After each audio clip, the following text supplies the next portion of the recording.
Well, hello, ladies and gentlemen. Welcome to the Swarm. So before we begin today's episode, I just want to thank all 13 narrators that wanted to be a part of this 10K collaboration. And without the Swarm, this epic collaboration wouldn't be possible. So thank you. So since this is a long upload, I've included timestamps within the video just in case you've come across one of these terrifying tales. Also, be sure to check out each and every one of these talented channels and show some love. I'll leave a link to each channel in the comments section, you know, if you happen to come across a storyteller that you enjoyed. The YouTube game is a rough place. Anytime we see a new subscriber, it literally makes the hundreds of hours of work completely worth it. So make our day, stab away at that like and subscribe button, and get ready for some truly terrifying tales.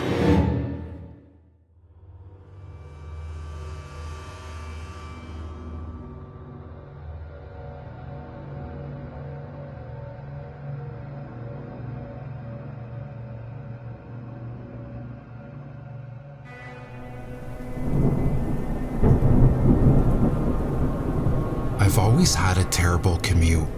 Working at a late-night restaurant that's an hour drive away meant that I leave my house at 5 in the afternoon and come back in the early hours of the morning. In the summer, that means seeing the sunrise, and I can even enjoy it sometimes. In the winter, that's a different story. I live down winding country lanes with no streetlights. And when the trees grow too thick around the road, it feels like a tunnel wrapping around your car. The worst part of the journey is Aston Road. It's a few miles long, but if I take that route back, it saves me 45 minutes on my trip. I haven't taken that route for 3 months. It had been a bad night at work. I don't remember why, but I know it was all the usual trivial things that usually got to me, and with the way I felt, the last thing I wanted was to be sitting in the car for an extra 45 minutes. I should have never driven down Aston Road on a night like that. The moonlight barely poked through the clouds, and a light mist of rain obscured any visibility that was left. I reasoned to myself that nobody else was on the road.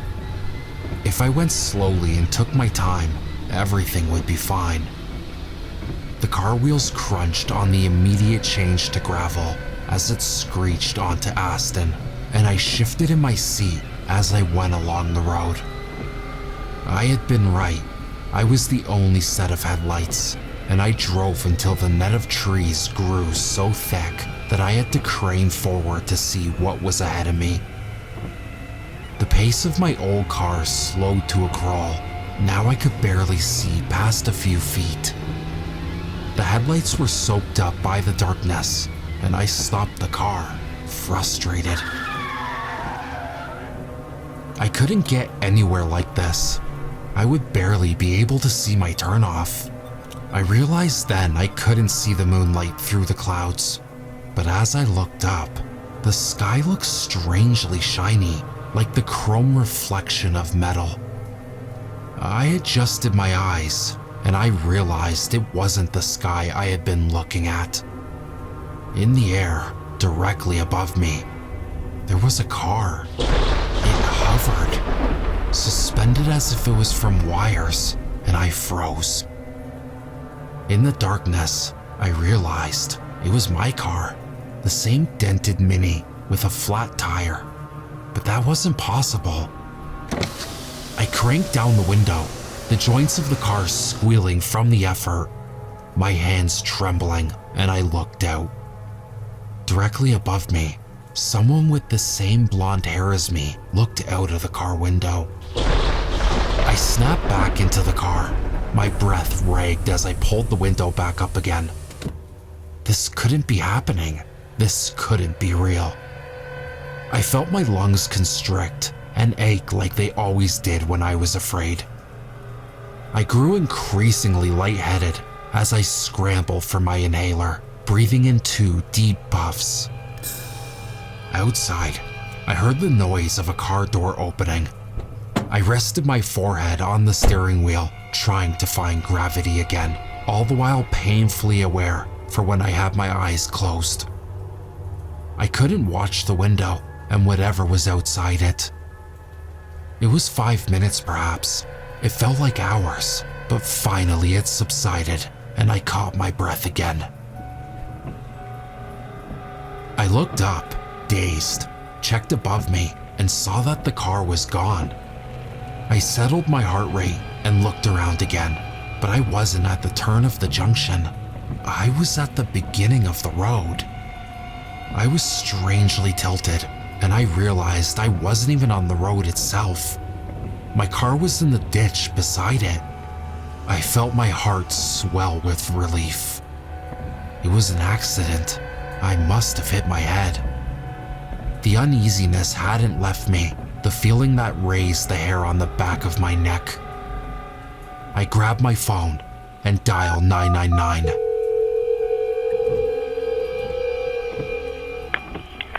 Hello? A grainy, static voice came from the other end of the line. Hi. I think I've had an accident. My car went off the road and I think I hit my head. I might be going crazy here, but I think someone else is out here with me, and I'm scared. Can you send someone to Aston Road? Suddenly, a buzz of white noise came from the speaker. Hello? It came again, the same robotic noise. I strained my ears to hear over the fuzz of the telephone lines. It will be possible. The words sounded strangely pieced together, as if each syllable was said by a different person. I cursed under my breath as my phone was disconnected. At least I had been heard. I pulled my jacket over me, shivering, and I waited. The lights came first, blue and red flashes in the darkness. I felt a pang of relief, reassured myself that the line between reality and imagination was slim, and I waited for the police car to come into sight. It didn't. The lights grew even closer in the dark, but they were disembodied. There was no car attached to the flashes, and as they grew closer and closer, it was almost unbearably bright. I shielded my eyes, blinded, until I heard the sound of a car door shut, and immediately, the light shut off. The 2 watery beams of light from my car flickered. I must survey you to continue. The policeman spoke. His face rested in the shadow of his hat, and my eyes strained to see past it. Look, I've had a crazy night. Is there any way I could get a lift a little further down the road? I tried to make my voice sound firm, assertive, but the policeman remained unmoving. I couldn't even see his chest rise and fall. I'm afraid. The policeman wrapped his tongue around the words like it was painful. That will not be possible. I looked at the officer and realized that his uniform was spotless, but strangely outdated. Something was wrong. I need to leave, now. I could hear the edge in my own voice. I felt cornered, and I could feel my chest tighten again.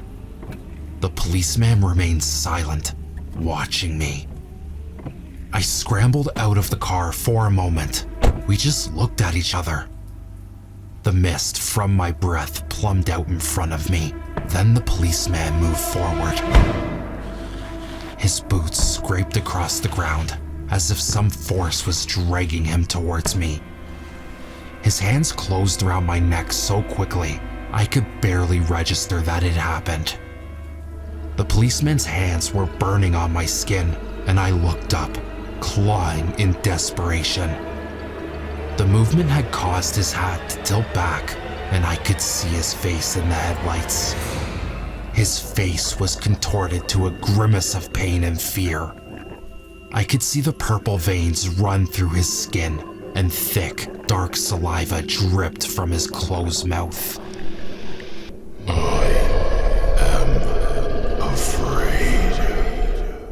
The policeman's mouth opened, and my hands dropped to the side. "Please, let me go," I whispered.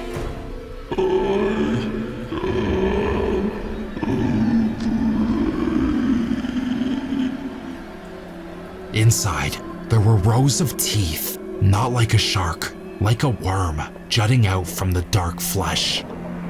Past the teeth, past the stench of death, there was a dark place. I could hear the words coming from it. They buzzed inside my head like insects. His eyes locked onto mine, a frightened animal in a trap. Although the grip on my neck was intended to hold me in place, not cut off my hair, I could feel the familiar tightening in my lungs, and I gasped. I can't breathe," I whispered, the dizziness almost overwhelming me. Light spots erupted in my closed eyes, and I imagined I was falling back, falling endlessly. I hit the ground, and the policeman pulled his hat over his eyes and watched me as I struggled to the car, my fingers scrabbling over my jacket as I wrenched air into my lungs. The small plastic inhaler was in my hands as I took it in. Uncontrollable shaking wrenched my shoulders. My breathing remained shallow, but the policeman watched me still, silent in the shadows. He walked, circling the car as if he was observing a dying cockroach on its back. I am afraid. The man's eyes rolled in his head, his face stretchered into a grimace. Not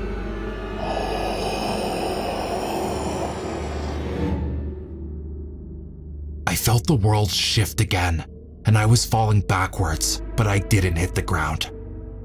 I kept going, and my heart felt like it was going to burst. And then there was nothing. Here's the facts I was given. I crashed into a ditch, and I hit my head.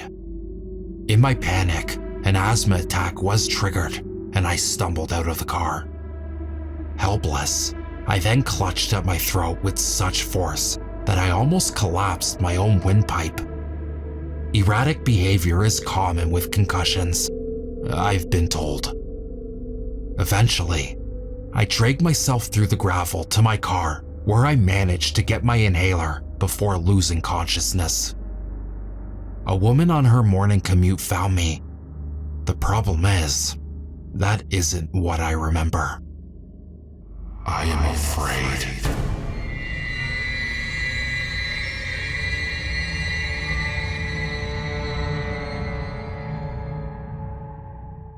I've known my life was going to end in suicide since I was 5. Right around the time I found my uncle swinging from our attic's rafters. To say it messed me up is an understatement. For years, I actually thought that this is just how people die. You live long enough, and then you're obligated to take yourself out to make room for the younger generations. Growing up with an abusive grandmother didn't help, nor did the bullies at school. The only reason I lived past high school was my terrifying fear of the unknown. So, to combat that, I watched online videos of death and searched for creepypastas with suicide as the key word, to help familiarize myself with the sounds, images, and imagined pain that would incur. But the structure of school helped, and I did have a few friends who I ended up hanging out with, more than I was alone. Somehow, I made it to graduation, By then, my friends moved away, I dropped out of college, and I found myself living alone, working retail. I wasn't driven to suicide by my day at work. It wasn't a great day, but it was still retail, but it was about as good as it gets. When I was driving home at the end of the day, nothing made me turn the wheel the other way more than my own intrusive thought. Nor did I have the help of taking off my seatbelt or pushing my foot down on the gas. I was aiming for the back of a truck that was parked at a red light, waiting for the chance to turn. I mentally calculated the speed I'd need to ensure my death, and I slowed down a bit to match my result. I didn't want the truck driver to die or get horribly injured. I hoped that his truck bed would keep him safe instead. In the short time before impact, I imagined just how it would mangle my body. I could picture each bone breaking in turn, and how my skin would split in rapture. After years of 4chan lurking, I felt comfortable with this end. To my horror, the truck suddenly peeled forward. Maybe he glanced in his rearview mirror and saw that I wasn't going to stop, or he was just showing off his surprisingly powerful truck. Either way, he was gone in a flash, and I found myself hurtling towards nothing. I then hoped I'd get lucky and get T-boned from another car, and that would finish what I started. Instead, the light turned green just as I approached the intersection. Numb at my bad luck, I blew through the intersection and jumped the curb into a Switsville gas station. The curb popped my tires and took a lot of my momentum away, but I still hit that gray sedan hard. Now, what happened next is kind of confusing, but I've thought about it a lot, and I think my car was mostly standing up on the front two tires when it crashed head-on. I felt like I fell down through my windshield, but after it had already been shattered, I landed on my back, half in his windshield and half on top of his hood. He, being the owner of the gray car, a perfectly ordinary-looking middle-aged bald man. His car had been pushed back some distance, and I could only smile while looking up at his shocked expression. The shock didn't last long enough, though. He started to scream obscenities and roughly grabbed me. With little effort, he lifted me up high above his head and slammed me to the ground. Before I hit, I could already feel my mouth filling with blood. After I hit the concrete with a sickening, wet slap kind of sound. I didn't feel much of anything. I assumed this would now be my end, the victim of road rage or parked rage, whatever. Yet, the mad driver ignored me as soon as I was out of the way, and he spent the next few minutes pushing and pulling the remains of his windshield out of his car. I took this time to use his car as a makeshift ladder to stand up. Feeling was starting to return, and I was finally beginning to regret my impulsive attempt at self-destruction. I had many lacerations, some of them quite deep. From the extreme pain that just breathing was causing, I could tell a few ribs at least were broken.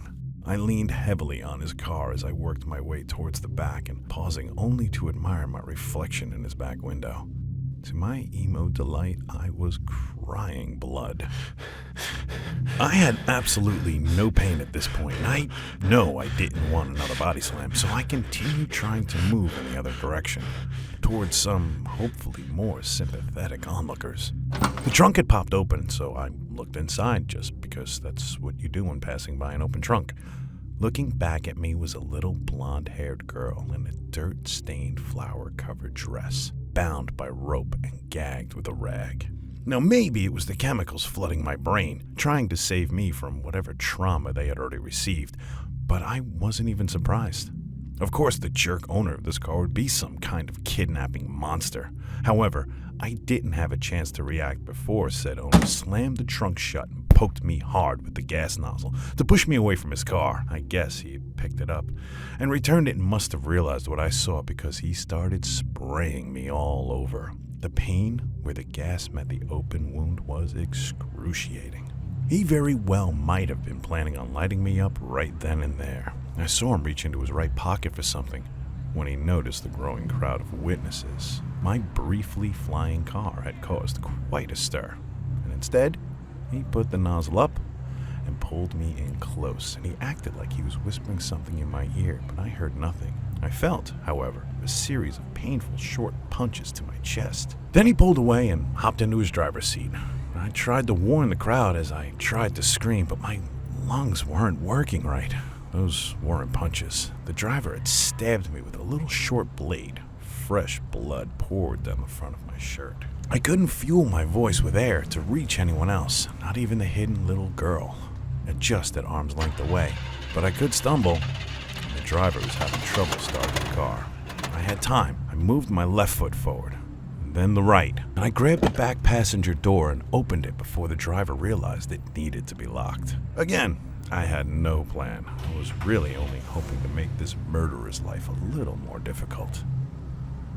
He managed to start the car before I carefully eased myself in, but he needed to reverse out of my wreck's way. So as he did with a simultaneous turn, I felt my face flung right into the backseat of his car.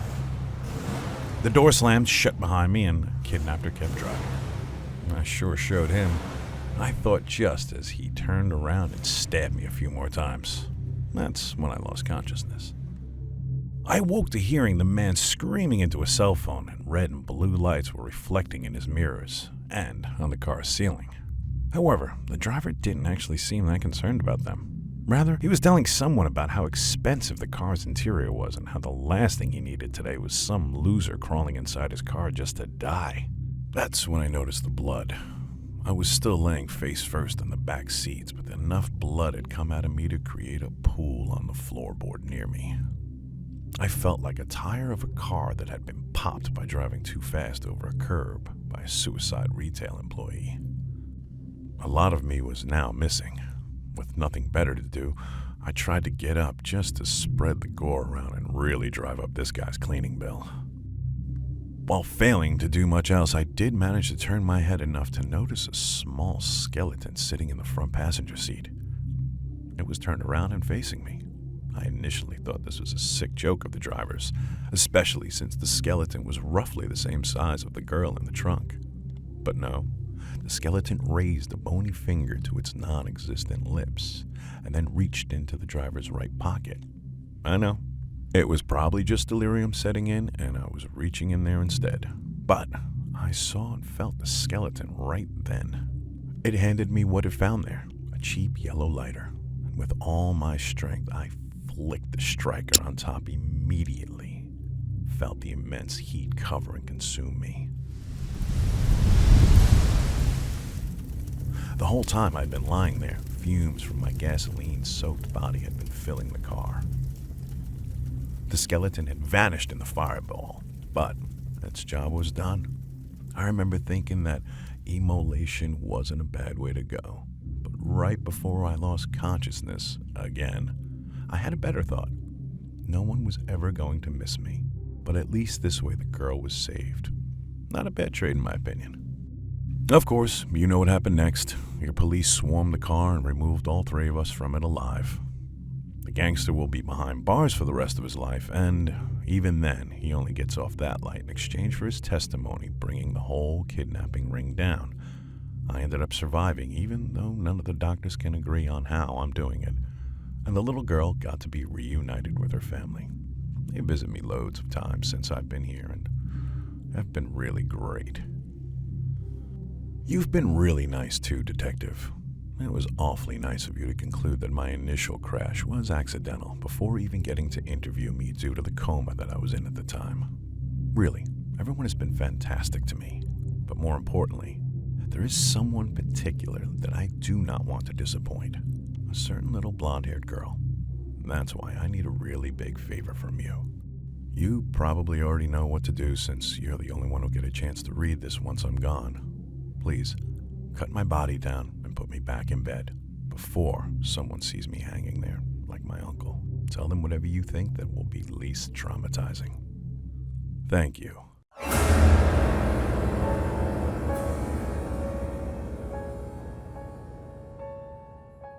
Down a long dirt road, past a mile or so of forest, there's a girl that lives all by herself in a big house. All of her relatives have passed, leaving her a treasure trove of valuables and money that she keeps on the property. There's not even a dog to keep her safe from people who would take those things away. And when the wrong ears hear all those things, their eyes fill with dollar signs and they decide to make the trek. They always make the same wrong assumption, though. That I'm really alone. 4 men came to my house a few nights ago. I saw one of them carrying a crowbar, and another had a gun tucked into his pants. I only closed my curtains and locked my bedroom door. I've seen this happen many times, and I can tell you exactly what came to pass, even if I wasn't a witness to all of it. They enter through the front door. They're always surprised to see that it's unlocked, but they likely assume it's because I live so far out and am comfortable in the safety of seclusion. They split up in pairs, not worried about what they'll do if they find the owner of the house. She's just a girl, one who stares at the ground when she talks and who trips over her words in a rush to get them out. She's clearly not very bright, and she's clearly not very strong. One of my monsters is hiding under the couch tonight.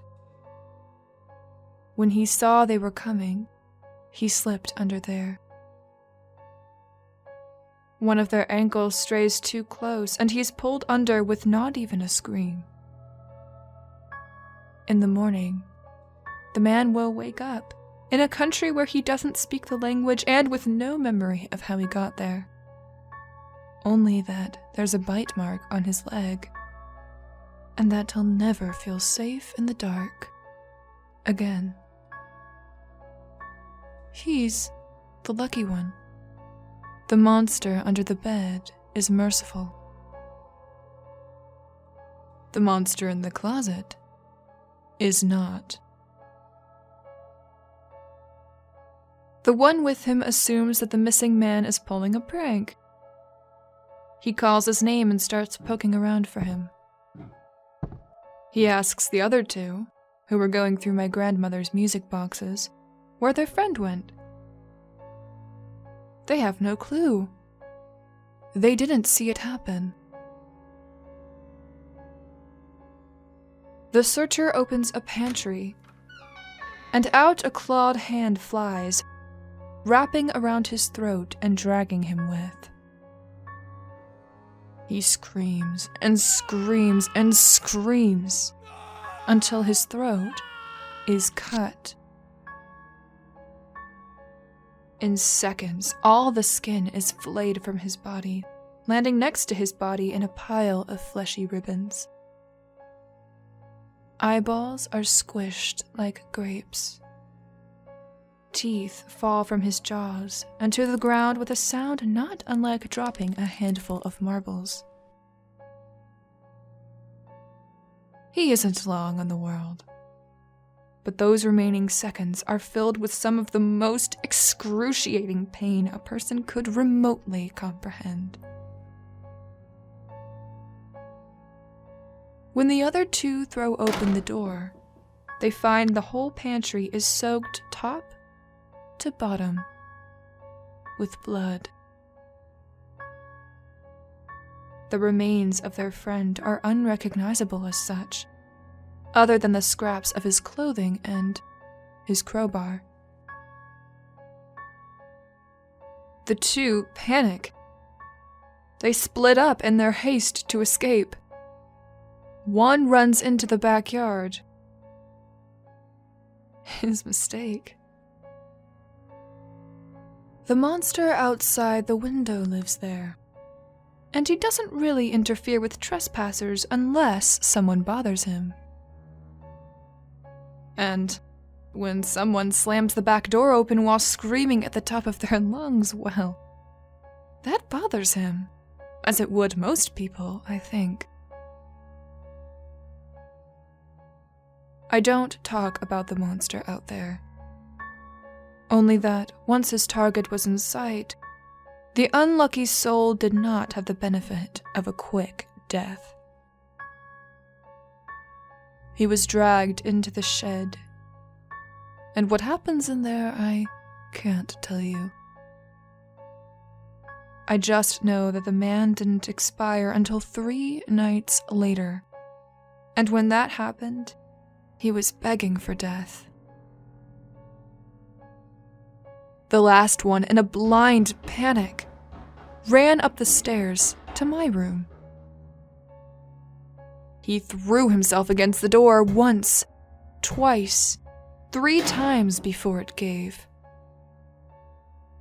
I screamed and ran to my corner, my heart thumping in my ears.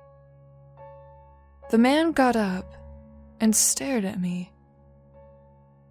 Fear turned to realization that I was the girl in the house. And not only that, I was somehow responsible for the mutilation of his friend. He took out his gun and pointed it at my face, calling me a slew of horrible names. He stops when he looks at my eyes. Once blue, now one's turned green. The pupil is constricted to a pinpoint. The other one looks washed out compared to how bright the other is. He can't stop staring at my eye. The gun nearly slips from his hand until I catch it, firmly pressing his hand to the grip. He's starting to shake, sweat dripping from the side of his face. I stare at him until he turns the gun on himself, putting it in his mouth before pulling the trigger.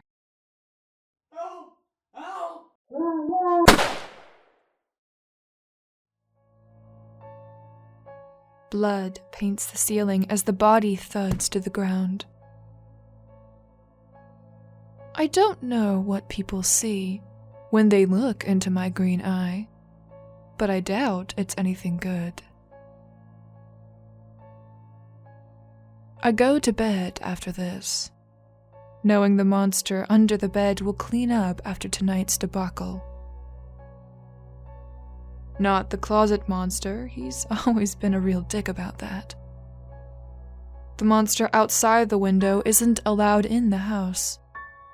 He tracks mud everywhere, and no one really likes his staring. It's good that he cleans, though, because I have to get back to work. I'm working on a book about thieves who think they can rob a girl who lives all alone only to find out that she's not alone. And not only that, but that girl is the worst monster of all. Because she created the 3 monsters that live under the bed, in the closet, and outside the bedroom window.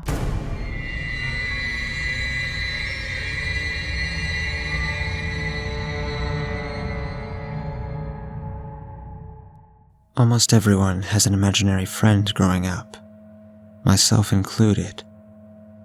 We create someone with our mind to fill the void when no one else is around.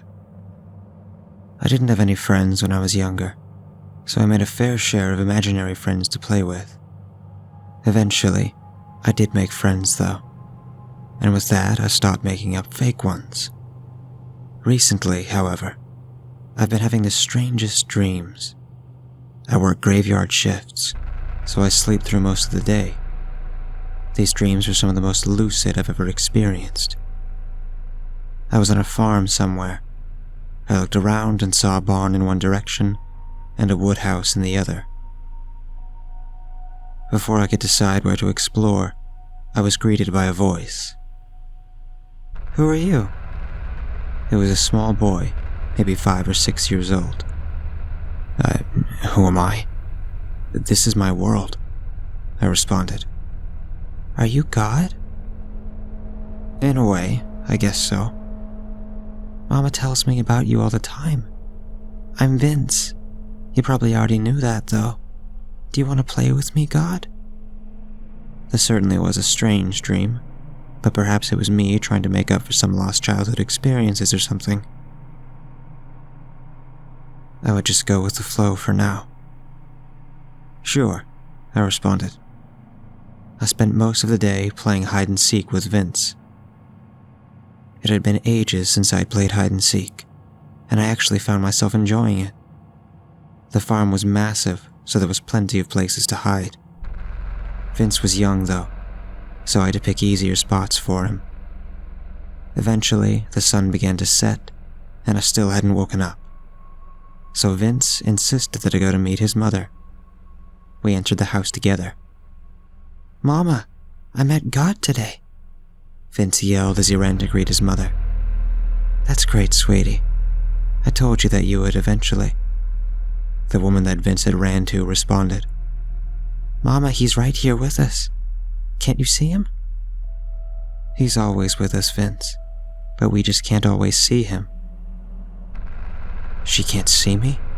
I said. Before Vince could respond, I was overwhelmed by a new noise. It was my alarm clock. Time to get ready for work. I spent most of my day thinking about how strange the dream was. It had just felt too realistic. I always wondered why only Vince had been able to see me. Was I actually Vince in the dream, and I was just there so he wouldn't be alone? Once I got off work the next morning, I went to bed actually hoping I would find myself in the same dream again. Luckily enough, I did. I found myself on the same farm. I saw Vince instantly this time. He was off swinging a stick around like it was a sword. "Hello, Vince. What are you up to today?" I said. "Good, you're back. Mama got real angry with me after you left yesterday.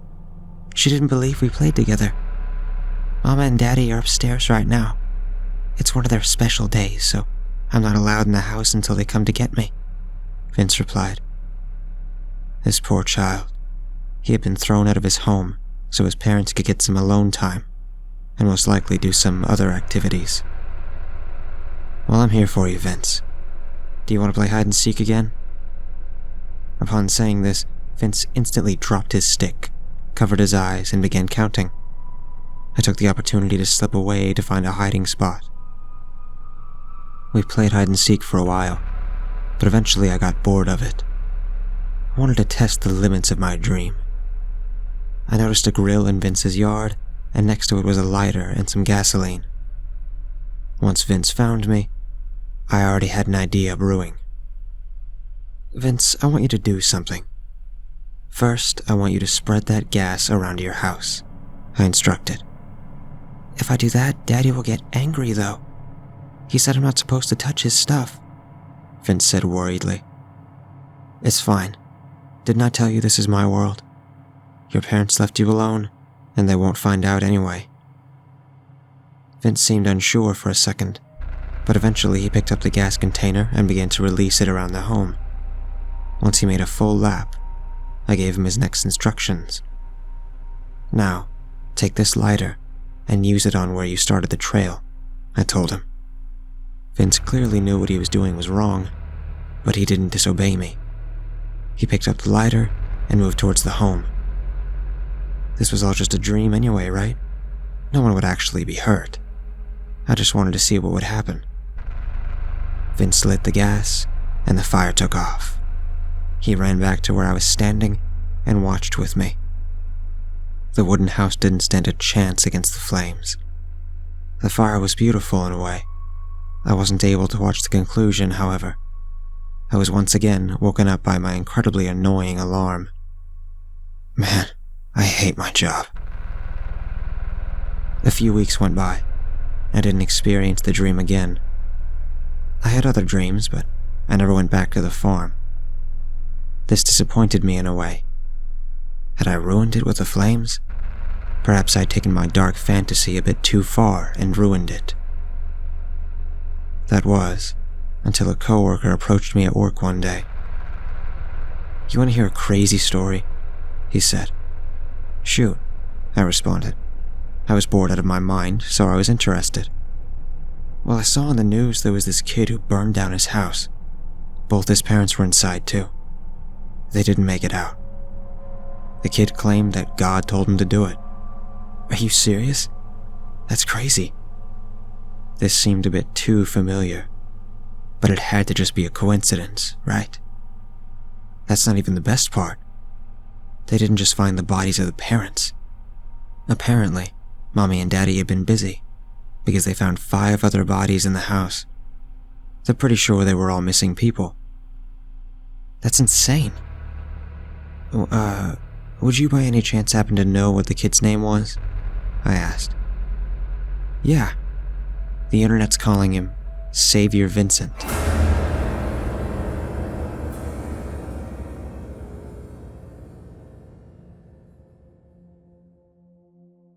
When I was 21, I was told I would never have children. At 22, I was sitting in a library on December 7th, 2014, and a woman walked up to me, touched my belly, and said, "Congratulations." I was confused, but I thanked her anyway. I found out I was pregnant 12 weeks later. My conception date was December 6th. Throughout my pregnancy, I became extremely sensitive to things and people around me. I would know things about people I couldn't possibly have known.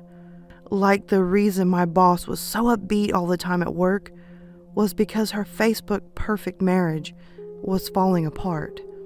I didn't know I was right until her relationship status changed to single. It was like something was telling me these things. The moment I had my daughter, I kept the feelings and impressions of people, and they were always right. But I stopped knowing. My daughter is a lovely child. She's smart and funny and happy and beautiful. She's also very inquisitive and loves talking to people. Because she's now too big to ride in the carts at the grocery store, she's supposed to hold on to the cart as we walk along. Supposed to is the key word. She has taken this as an excuse to run away and talk to people. She likes to ask them intensely personal questions. The first time it happened, I didn't think anything of it. Like I said, she loves people, and she loves asking questions. We were at our local produce stand when she broke the "you have to hold on to the cart" rule and made a beeline for a middle-aged man. I raced after her, but of course she beat me to him. "Hey," she said, tugging on his shirt. I finally reached her as he turned around, slightly startled. "I'm so sorry," I said, grabbing her hand to pull her away. "Don't be. She's fine." He smiled. "Hello there. How are you?" "I be fine. Hey, what your name?" she asked, folding her little arms and arching an eyebrow. I stifled a laugh and tried to decide if I should let this little conversation play out or tell her we were in a rush and pull her away. Then the man laughed, and I decided a minute of forced social interaction wouldn't kill him. "I'm Mike," he replied. "What's your name?" "Oh, I be Awen." She pointed to her chest. He looked at me. "Aveline," I smiled. Mr. Mike, where be your mom?" Aveline asked, arms folded again. He looked amused. "Well, she's at her house, I'm pretty sure." "Oh, that be cool. Hey, so, You give her lots of hugs, kisses? She asked. Well, sometimes. He shrugged. You need be giving her lots of hugs, kisses. Okay, Mr. Mike? She reached and grabbed his hand. For a moment, he almost looked defensive. Then the look melted away and he smiled at her. I will. He said, I promise. Okay, be really nice meeting you. She gave him a hug, which he accepted after looking at me. I nodded.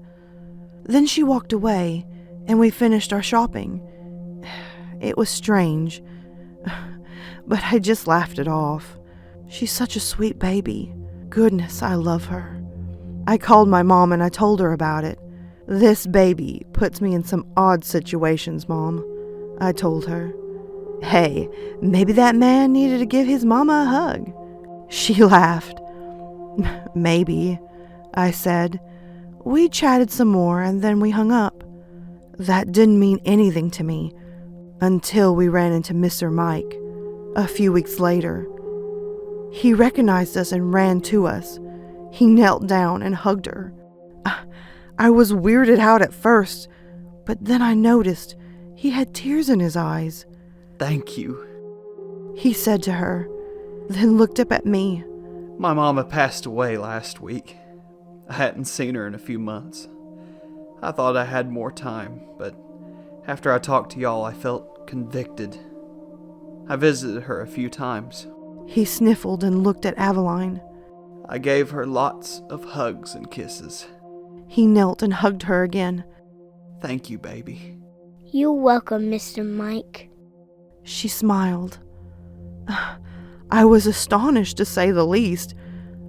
I continued on with our day and told no one about it. No one would have believed me, not even my mom. The next time it happened, we were in the bank, but this time it was different.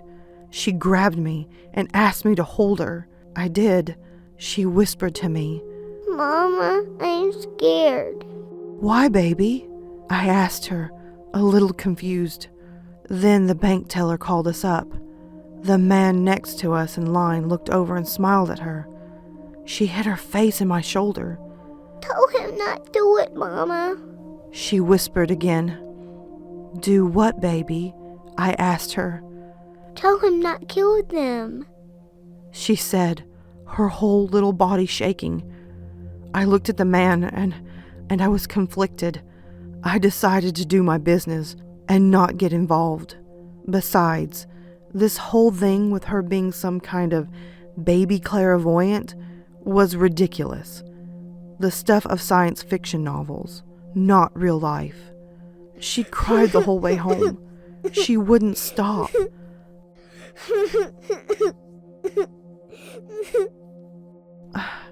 I finally distracted her with our dog and Jello, and she seemed to forget all about it. Last week I opened my Facebook. I saw the man from the bank's face.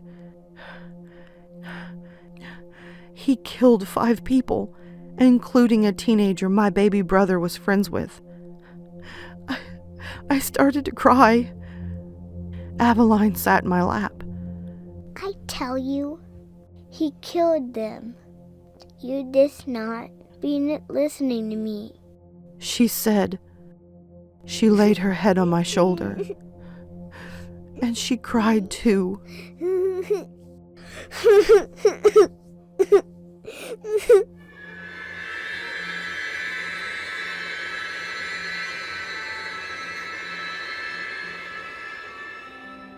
I know I should call CPS. I know. There's no reason not to. But I don't want to. This kid, I don't know how to explain it. But something about him makes me stop and put down the phone every time I try. But I can't just keep a random kid, can I? They're not like puppies. They're things that you have to do for kids, all sorts of laws about that sort of thing. Let me start from the beginning. A few days ago, I had a guy in to check my house for pests. Pretty standard stuff, really. He walked around tapping on walls for a while, making sure there were no termites anywhere. Then he went to check the roof, and a minute or so later, heard this huge crash from the hallway right outside my room. Of course, I ran out to check what it was, and I see a damn leg poking out of my ceiling. Turns out the guy tripped. Of course, since plaster isn't really built to hold a full-grown man's weight, he almost went right through. Good thing he caught himself on a beam before that happened. Anyway, now I have this to deal with. It's not too bad, the light still turns on, so I just need to wait for someone to come around and fix it. No big deal, right? That was until that night. I'm a bit of a restless sleeper, so I usually get up for snacks or a drink throughout the night. And when I did, I saw something totally weird. There was a kid's face staring at me from the hole. Not some creepy kid with, hair covering their face or shiny eyes or something. Just a normal, kinda dirty looking kid. At first I thought it was a hallucination, but even after I blinked and looked away and back again, the kid was still there. Eventually, I called out to him, asking if he was alright. He didn't respond, but he reached out to me with both arms. I was scared he would fall out of the hole, so I ran to grab a stepladder and really gently lift him down. The whole time, he didn't make a sound. Actually, it's been a few days since then, and he still hasn't said anything. That's not the only weird thing, though. He refuses to use cutlery at mealtimes, even though I've shown him how a bunch of times. Plus, he keeps turning off lights before going into rooms rather than turning them on, but doesn't seem to have any trouble seeing what he's doing.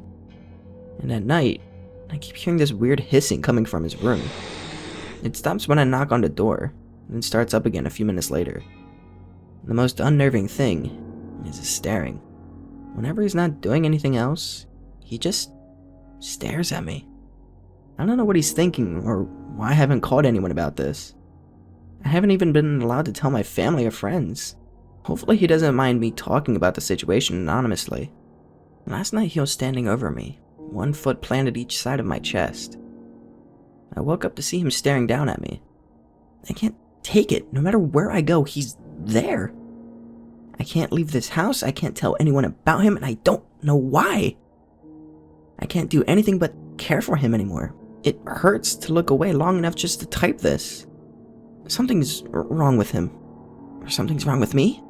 I don't know which.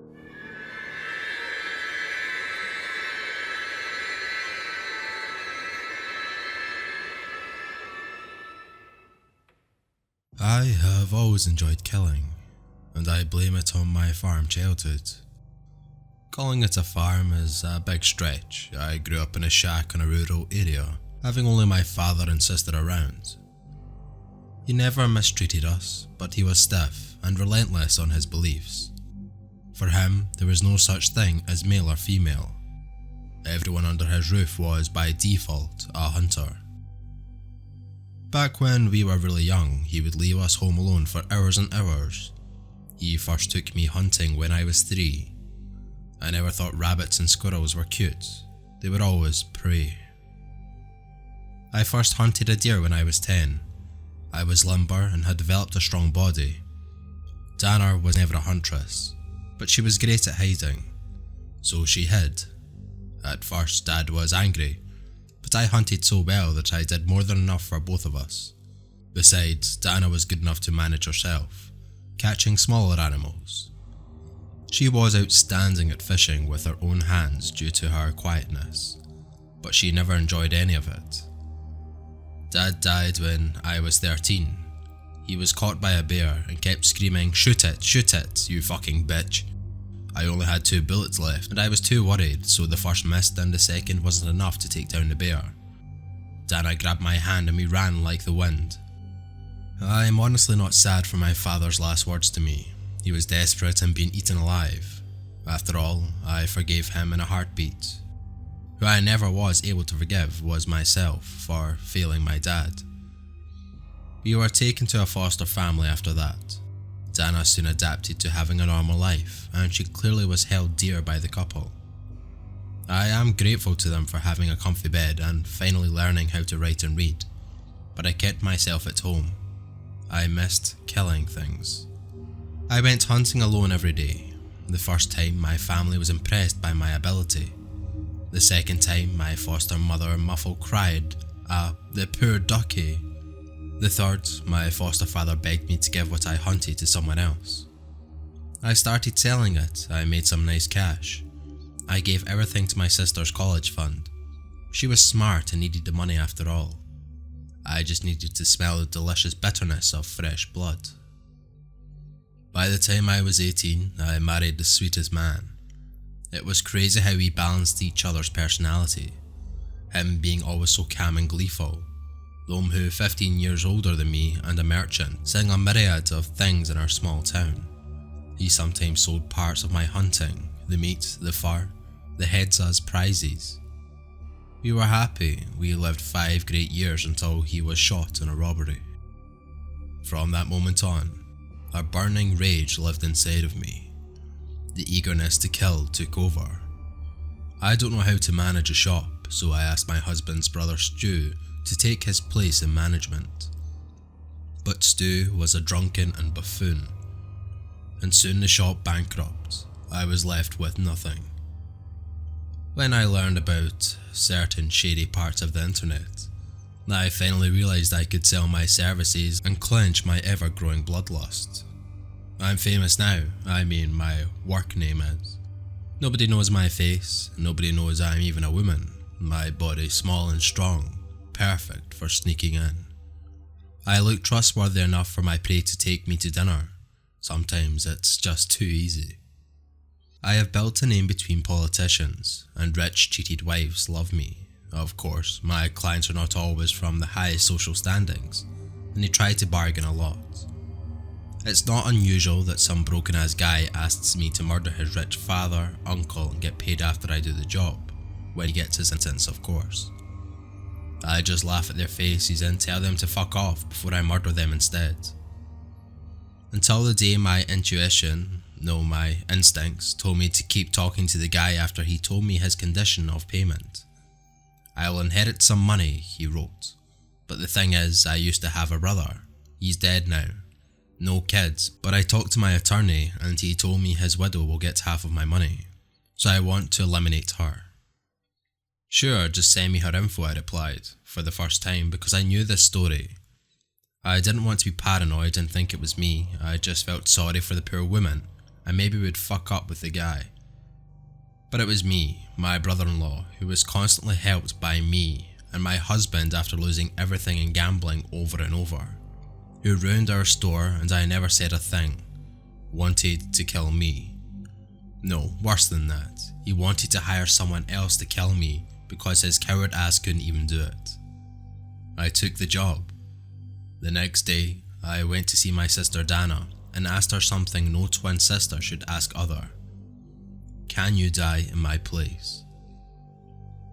When I take a job, I will finish it, no matter what it takes.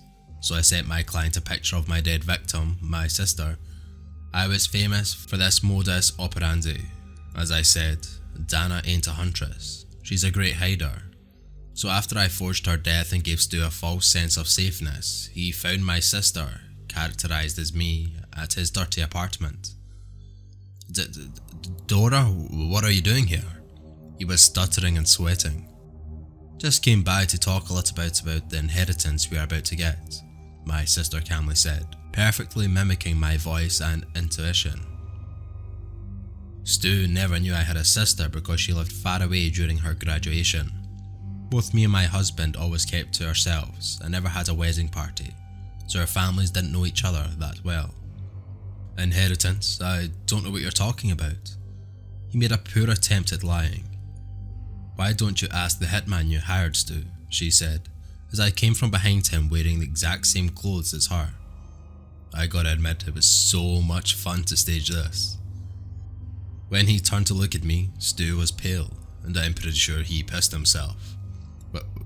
What's going on? What kind of joke is this? That's all he could say before I gagged him. It's your fault that my husband was shot, isn't it? I stabbed him once. I knew very well how to lethally stab someone only once, making a cleaner death. But it wouldn't happen this time. You fucking deadbeat. Your damn loan sharks broke in the store and killed him. You let the store go bankrupt because you were fucking terrified of staying there.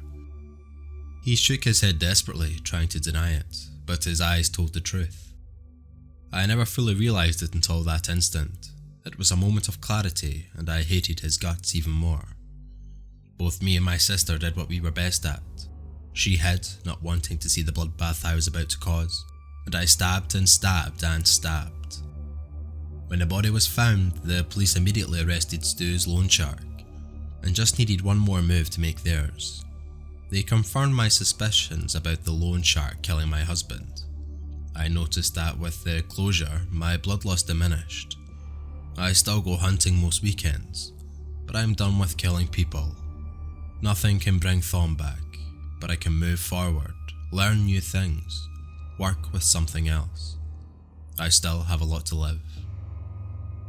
So let me give you advice if you're thinking about hiring a hitman. Don't. The best one went out of business.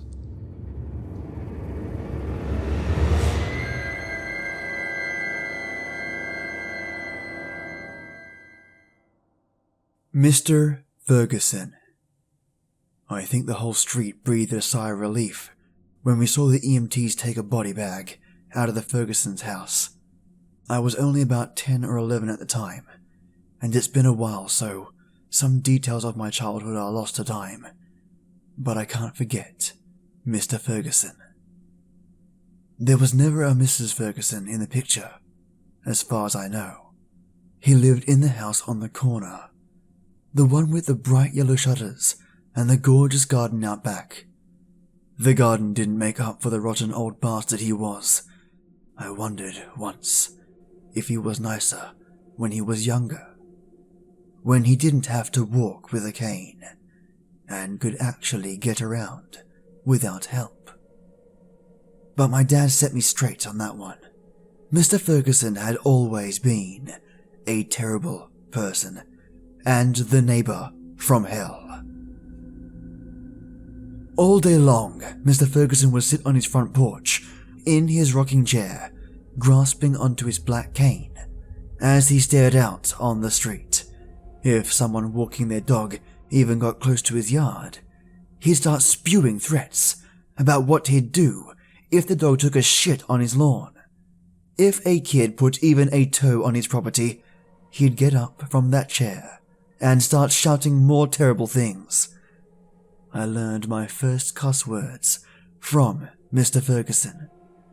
He didn't censor his language, even among the smallest of ears, and he wasn't all talk. One of my friend's dogs wandered into the Ferguson yard, just sniffing around as beagles do, and Mr. Ferguson beat that dog bloody. The poor thing had anxiety for the rest of its life, and if you so much as passed the Ferguson house with it, the dog would lose its mind. Other than him, our neighborhood was a friendly place. Summers were full of cookouts and pool parties. Winters had secret Santa gift exchanges, and someone was always willing to help shovel out your driveway. You'd never be hard-pressed to find a babysitter on short notice. Odds are your friend had a teenage daughter willing to make a few bucks to make sure the kids were in bed in time. But not Mr. Ferguson. People did try to bring him in on the fun sometimes. He'd scoff and tell them to leave him alone in no uncertain terms. Mum said he just wanted to be miserable. I didn't understand how someone could want that, and well, I still don't. One hot summer morning though, his caretaker came in to do a check and found him in his garden, dead as a doornail. Probably a stroke or a heart attack. My mum made us go to the funeral. I don't know why. She probably hated Mr. Ferguson the most, and we were like one of the 5 people that went. One of those people was the priest. At least, it was short. The priest just said a few words about how we should treasure our lives and be good to others, and then Mr. Ferguson was chucked into the ground. That was that. Or so I thought. The accidents started happening just a week later. I was at my friend Michael's house. We were playing board games when we heard the crash. It was so loud, it shook the house, and Michael dropped his soda. Root beer spilled onto the carpet as we tried to figure out what that sound was for a second. Then we heard his dad screaming bloody murder. Forgetting completely about the spilled soda, we ran out of the garage where he'd been working on changing the oil in the car. Michael's dad was pinned by the car against the garage door, face white as a sheet. As his head lolled to the side, I saw blood splattered against the off-grey colour of the metal, and I puked while Michael ran inside to call 911. It was luck that he survived. He never walked again, and health issues plagued him for the rest of his life. But for a guy crushed by a car, that's probably best case scenario. It was an accident, sure, but a weird one. The car just suddenly launched forward as Michael's dad stood in front of it, but there was no one in the garage with him. So yeah, it was just an accident. But accidents started happening more and more often. The next one was at a final pool party of the season. We were all at the Benson house because they just gotten a brand new hot tub. There was probably like 12 kids running around. The sun was shining, the barbecue was sizzling. I had just gotten out of the pool to grab a lemonade and was chatting with Annie when I heard the pop. Mrs. Benson and her friend had been relaxing in the hot tub, making jokes and laughing until the pop. Their bodies suddenly went rigid. They began rapidly jerking about and twitching. Mr. Benson shouted if she was all right, and I heard this gurgled yell before Mrs. Benson went under. The kids stampeded out of the pool, and I smelled something burning before I realized that the hot tub was on fire. Mrs. Benson and her sister ended up dying on the way to the hospital. The other woman ended up surviving, but not without some serious electrical burns. Electrocution via hot tub. Just an accident. But there was one more accident we all missed until we returned to the pool to see a little body floating at the top. 3-year-old Maggie had fallen in during the chaos and drowned. Mr. Benson moved away after that, losing both his wife and youngest child in that house just killed something inside of him. But after he moved away, we all saw it happen. His backyard became overgrown by plants. Not over a few weeks, like what happens when a house is uninhabited and there's no one to mow the lawn. The very day after they had left that house, the backyard was now filled with dandelions, daffodils, lilies, and all sorts of flowers that shouldn't naturally appear in the late summer. It was like a garden. Accidents happen, sure, but not like this. Not when a guy who's been working home improvement his entire life ends up toppling from a ladder and breaking his spine. Not when a mum trips and falls face first into the open dishwasher and gets impaled on a knife. Not when a toddler was left alone for just a few seconds and ends up nearly drowning in the bathtub. Dogs ran into the road and ended up getting hit by cars. Kids fell from their bunk beds and cracked their heads like eggshells on their dresses. Teenagers get into fatal car wrecks. It was a mess. 2 other families ended up leaving our neighborhood, and their yard had the same fate as the Bensons. Completely grown over. A morbid beauty.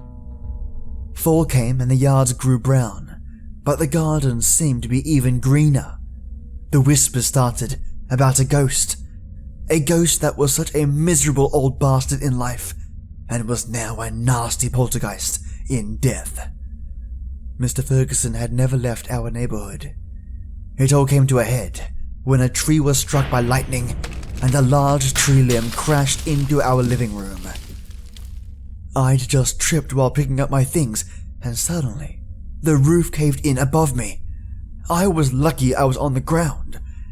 If I'd been standing, well, I'd probably not be telling you this story. 2 nights later, my mum woke me up. She looked grim. "Come on, we're going to see Mr. Ferguson." When we walked out of the house, I saw everyone on our street was out. Everyone had this same grim look on their face. The deaths, the mutilation, it had forever tarnished our street. And we'd all had enough. We walked down the street. I saw several guys walk into Mr. Ferguson's house with mallets and chainsaws, but we kept going with a few of the others. I saw that several of the adults were carrying shovels and containers of lighter fluid. We walked into the graveyard, and my mum led them right to Mr. Ferguson's grave. She took a deep breath. "Start digging." It was the frantic endeavors of people who believed they were cursed. Dirt flew in the air and nearly pelted me in the head a few times. I hid behind my mum, who just stood there, stone-faced. Even now the accidents weren't over. A man tripped in the hole, and his leg snapped like a twig. He wailed as he was dragged away by a few others before they got right back to digging.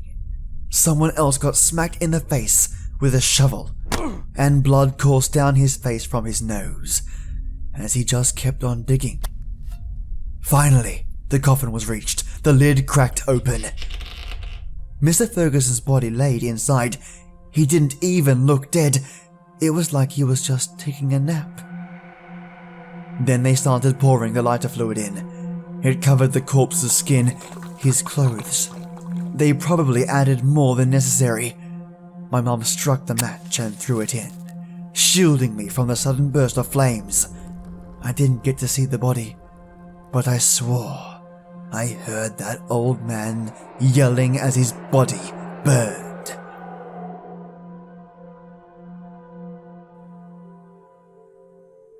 It was all over after that. The gardens were all dead by morning. The accident stopped. And although we lost so many of our friends over the past year, we recovered. New neighbors moved in. We welcomed them into our fold. 1 or 2 asked about the property on the corner, the one that looked like a tornado hit it, and we'd just say it was vandals. They stopped asking. We never talked about what we did to Mr. Ferguson's body, and soon we just stopped thinking about it. I grew up on that street. Even now, I only live a few blocks away. And for so long, I wondered why our family was practically the only one untouched by the tragedy. We never got hurt, even when the tree branch came crashing into our living room. I think I found out the answer.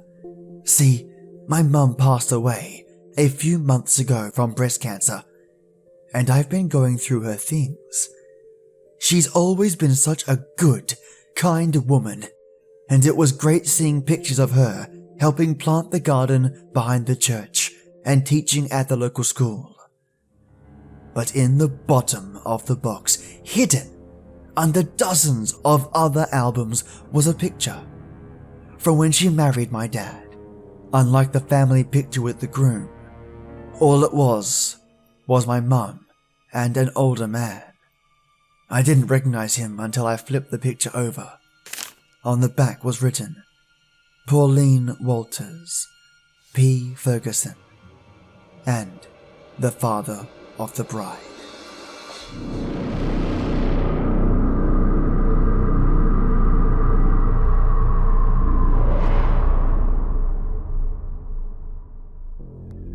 As a child, I would always camp out with the family.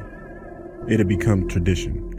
Every summer, we'd head down to the spot by the side of the highway. My uncle, whom I'll call Richard, owns the property there and had allowed us to stay there as long as we wanted to, as long as we cleaned up afterwards. We had packed the usual things: a few tents, a cooler for the booze for the cooler, some stuff to grill over the campfire, a magnesium fire starter, hunting knife, and my stepdad's .44 revolver in case of coyotes. We live in Southwest Texas, so it isn't uncommon to run into them. Everything started off normal. Everyone was having a good time.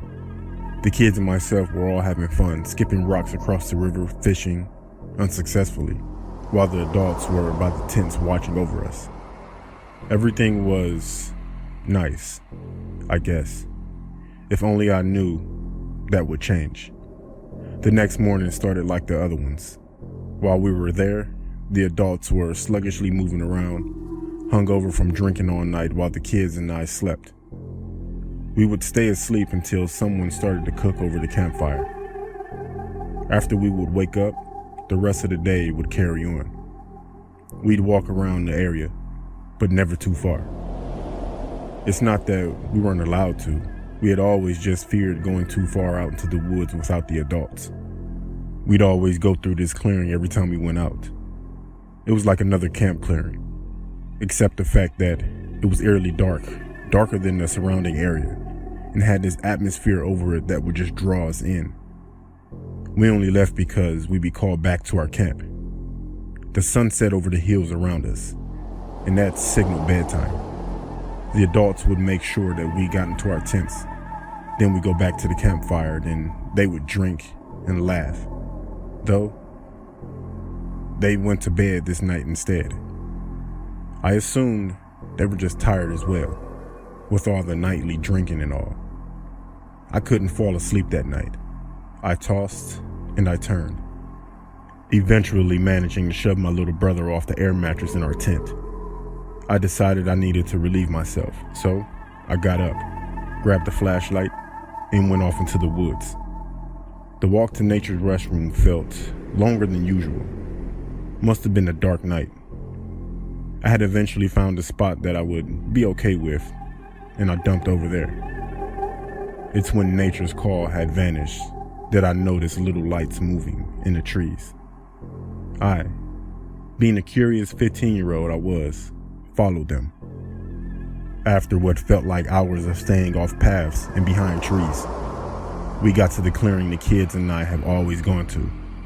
The lights turned out to be men in hooded cloaks, the color of blood red, carrying torches into a triangle in the clearing. In the middle was a cross. Another hooded figure had stepped into the triangle and hung what looked like a person in a horse mask. I managed to get a better look at what it was. These sick fucks had sewed on the horse's head onto someone. I wanted to puke. Why would someone do this? The hooded men started chanting. Another one brought in a woman whose eyes were covered by a blindfold, and her hands and feet were bound by rope. They set her down in a triangle, facing the cross. The man that had brought her in removed her blindfold.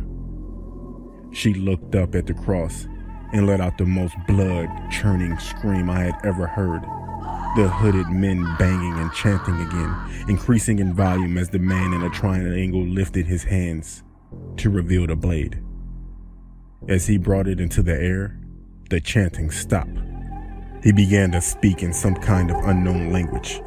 Latin, I assumed. The hooded man brought the blade to the woman's throat and stopped speaking. Then suddenly he shouted, "To this day, I still hear his words. May your tainted blood awaken thy sour soul." Upon shouting those words, he dragged the blade across her neck and removing her head from her body, holding her head up to the cross. The man-horse thing on the cross began to shake and thrash. Later it began to scream. It was horrifying. It sounded so unnatural. Then it looked at me. It wasn't like it just glanced at me. It full-on locked eyes with me. That's when I decided I've seen enough. I turned on my heels and I ran. I ran faster than I thought I ever could. I got back to the camp and I made sure I wasn't followed. Thankfully, I wasn't. I guess I was gone longer than it seemed, because the sun was starting to rise again. To this day, I still don't know what I saw, but I know I saw it. It still haunts me, those gaping eyes locking with mine. I think that day I lost my soul through my eyes. I'll never know what happened, and I wish I hadn't seen it. But never am I going back there again.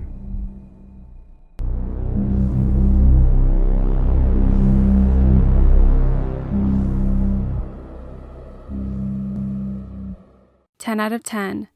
Best horror in the Pacific Northwest. Horror NW Magazine. Not for the faint of heart. Silas's Woods is the pinnacle of horror. Connor McIntosh, creator of Zomglass. Something about it felt so real. HNS Insider. Melanie read the reviews for the newest scare park that was taking the Multnomah County area by storm aloud, as if trying to convince me to go. I don't know why she felt the need to do so. I had gone to every frightening event that she ever talked about. Mel! I stopped her from reading the next part of the article mid-sentence. Let's do it. Next weekend?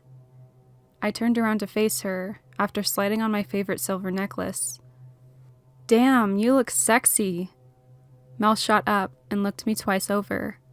I had a date tonight, and although I certainly didn't feel sexy, I seized the opportunity to put on a dress I had purchased a year ago and had never had a chance to wear. A tight-fitting pale yellow with a floral design stretching down the side, matched with heels and hoop earrings. I take it back. I do feel sexy, and I'm gonna slay this date. Message received, 9:03 p.m. Hey, Han. I'm really sorry, but something urgent came up. I'm not going to be able to make it tonight. Rain check for tomorrow? Or I'm not.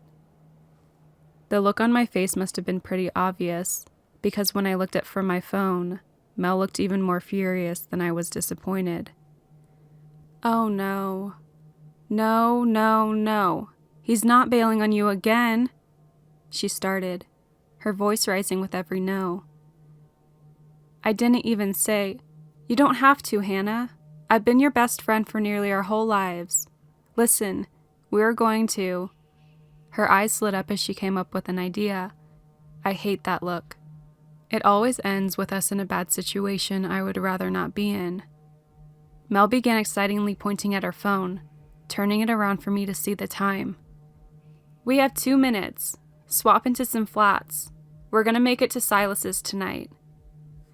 The feeling of rejection and submitting to sitting in my room another night alone was immediately replaced with a childlike excitement. I quickly did as my best friend had suggested and swapped my heels for a pair of black running shoes, which I decided were a better choice than flats. I wanted to change into more casual clothes as well, but we had to run right away if we wanted to catch the bus in time without waiting another 30 minutes. We managed to catch it right on time, and 20 minutes later, we're arriving at the park's entrance. It was a sight to behold. Held just outside the Portland city limits, Silas's Woods was crafted out of the environment itself. There were hardly any signs and lights that would normally be seen around the start of a theme park, but rather, everything was dimly lit, and a low orchestra-type music was being played through hidden speakers all throughout the trees leading to the main gate. A stark contrast to the nerdy-looking boy who was at the ticket booth, which had been nothing more than a hole cut into a rather large tree. He smiled, gave us our tickets, and went back to playing what looked like Fruit Ninja on the company iPad. Okay, I say fuck saving the best for last. Let's do the haunted walk first, yeah? Mel spoke excitedly. I nodded, and we made our way through the trails to the entrance, where there was a ridiculously long line. I mean, like 2 hours wait long. Well, good thing we went here first. By the time we get in, the park will be closed. I rumbled, annoyed. Why did parks like these never seem to have lines that were manageable? Mel agreed, but seemed content to just sit around and wait, so we did. We ran through just about every conversation topic we could think of, ranging from how much of an ass Dan was being by canceling on me tonight, to Mel's nervous excitement about being the lead in the school's play that was set to start practice in 2 weeks. As we got closer, we started gauging the looks on the people who were leaving the park's faces to see if everything that was in those walls really lived up to the hype. Some looked scared out of their minds, some were nervously laughing, and some showed no expression at all. Overall, though, It seemed like more people were genuinely afraid. That was good. One thing I was beginning to notice, however, was that there seemed to be less people coming out than going in. At first, I struck it up to people getting lost in the maze, or me just not paying attention to when people were coming out, but as we got closer, it began to be more noticeable. Hey, does it seem to you like less people are coming out than going in? I asked Mel. She shot me a sly glance and a smile. Don't you try to scare me, Han. It's not going to work. No, I'm serious. I was cut off by the attendant asking for our tickets and quickly ushering us inside. Well, I guess it's too late to back out now. I must admit, I felt a little more anxious than I normally do, but maybe that's why this particular park is rated so high. Good on them. As soon as you walk inside the area designated for the attraction, you are confronted with the option to go right, which leads to a building that is flashing with all sorts of lights and colors, or going left, which looks like a cornfield-style maze. I motion left, and Melanie starts that way. We work our way around. The sounds of distant screaming and loud bangs of hands on loose metal, and of course, the revving of chainsaws filled the air. My nerves are on end as we creep through the hedges and stalks of corn.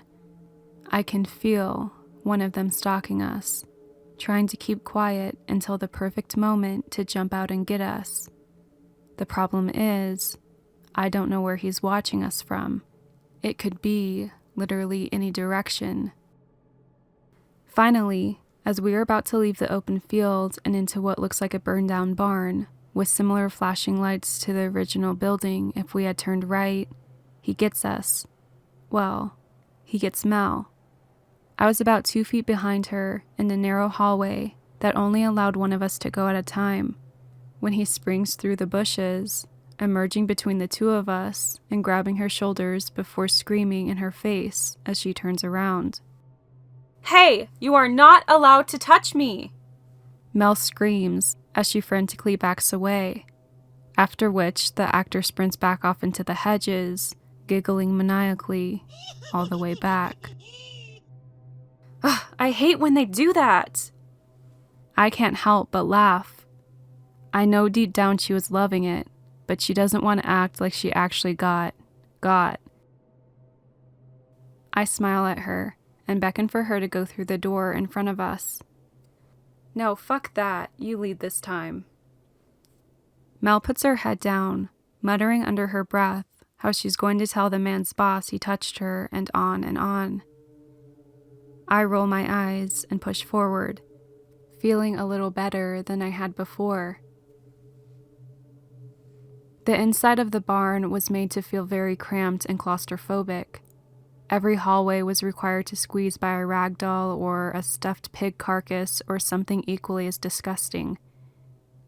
Mirrors lined the walls, showing the rooms where unlucky patients were getting tortured or beaten. It felt extremely real, terrifyingly real. The sense of security I felt after Melanie had gotten jumped and not myself had vanished almost instantly. As we walked, the sound of metal scraping metal followed us.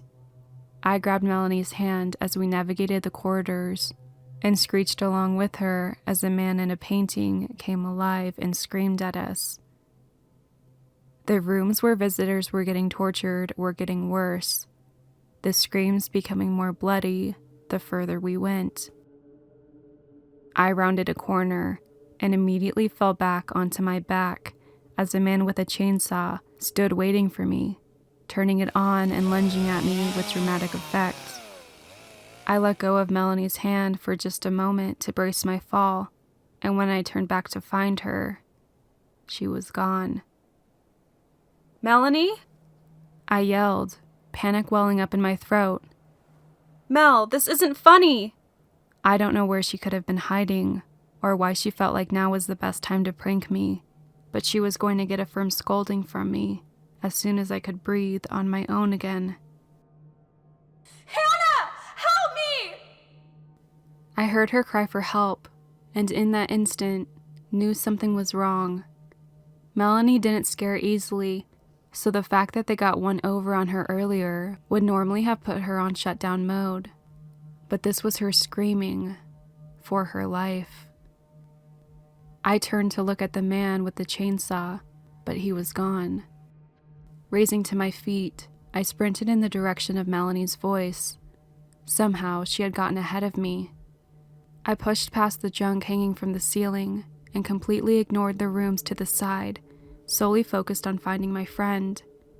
Hannah! She screamed again, but this time it was behind me once more. How? There was only one path. I turned back around, and at this point, began to wonder where the next people in line were. Shouldn't they be following behind us soon? Maybe they could help us. A sickening thud shook my head to the left as a body slammed up against the glass to one of the torture rooms. My heart dropped. Inside, I saw Mel, and she was being dragged backwards and tied onto the table in the middle of the room. Her screams were no longer audible as a rag was shoved into her mouth. Her eyes panicked, looking directly at me the whole time. I was frozen. I didn't know what to do. It didn't matter. Moments after she was tied down, the person in the room with her looked at me and smiled a bloody smile before jamming a twisted blade into her gut. I screamed, and I hate to admit it, but I ran. I wish I could say that I knew that there was no hope for her, and I left knowing there was nothing I could do, but I was only saving myself.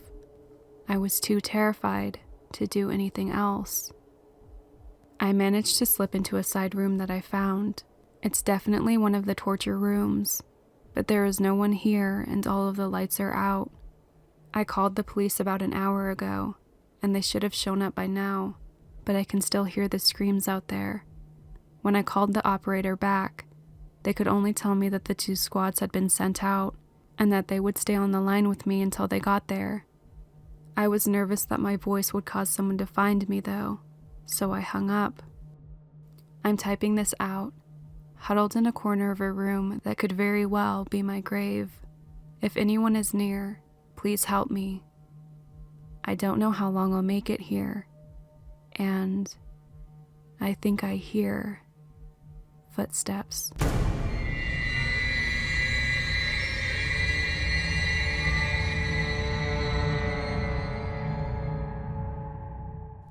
I was a camp counselor over the summer.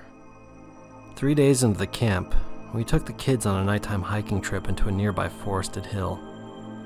There were 5 of us counselors and 15 kids, all around 12 to 14 years old.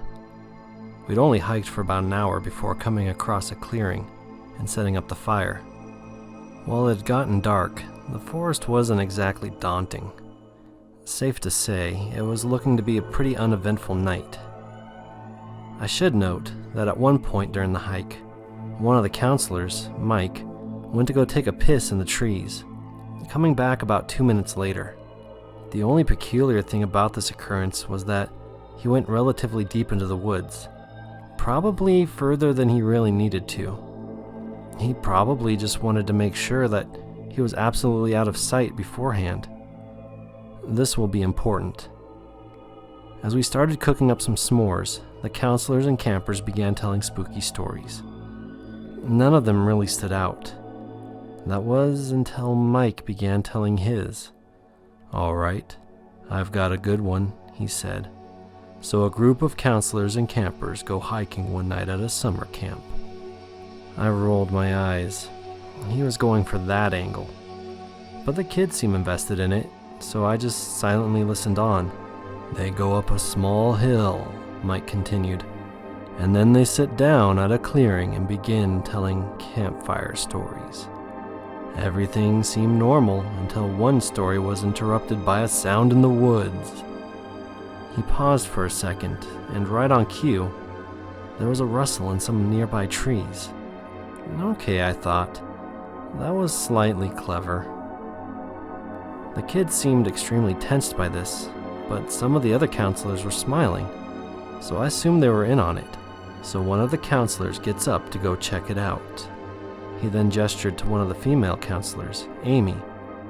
For a second, Amy looked confused, but Mike just gestured again. Eventually, she took the hint and got up, going towards where the sound occurred. She came back moments later, only to report that there was nothing. She still seemed confused, which caused me to question if she was really in on it or not. Mike went on. When the counselor came back, she said there was nothing there. But she was wrong. Mike smiled. Although it was a weird one. Something subtly frightening about it. I could sense some genuine fear creeping up on some of the kids' faces as well. There was tension in the air, Mike went on. Everybody could feel it, but nobody could describe it. I'm not sure if it was just a mental thing, but my skin prickled when he said this. The air around us did indeed feel like it had changed, in some inexplicable way. Everybody else looked like they were experiencing something similar, all wrought with faces of discomfort. Another sound came from the woods, he said. This time, it was laughter. As unnatural as laughter could get. I nearly had a heart attack when it came from right behind me. Everybody sat still, all too afraid to look. And then they realized something. One of the kids was missing! That was the last straw for Andy, another counselor who stood up. Mike, what the hell is this? Mike didn't respond. Andy scanned the kids and went white. Somebody, count them! We did as he asked, counting 14 kids in total. 14. Oh shit, Andy said. What happened? I don't know, Claire, another counselor, spoke up. I swear we were keeping an eye on them the entire time. Andy turned to look at Mike. What the fuck is going on, Mike? Mike smiled before continuing his story. During the chaos, they heard footsteps coming from everywhere. Suddenly, a cacophony of heavy stomps began sounding from every direction. Jesus, Claire shouted. Mike, this is too far, Andy shouted at him.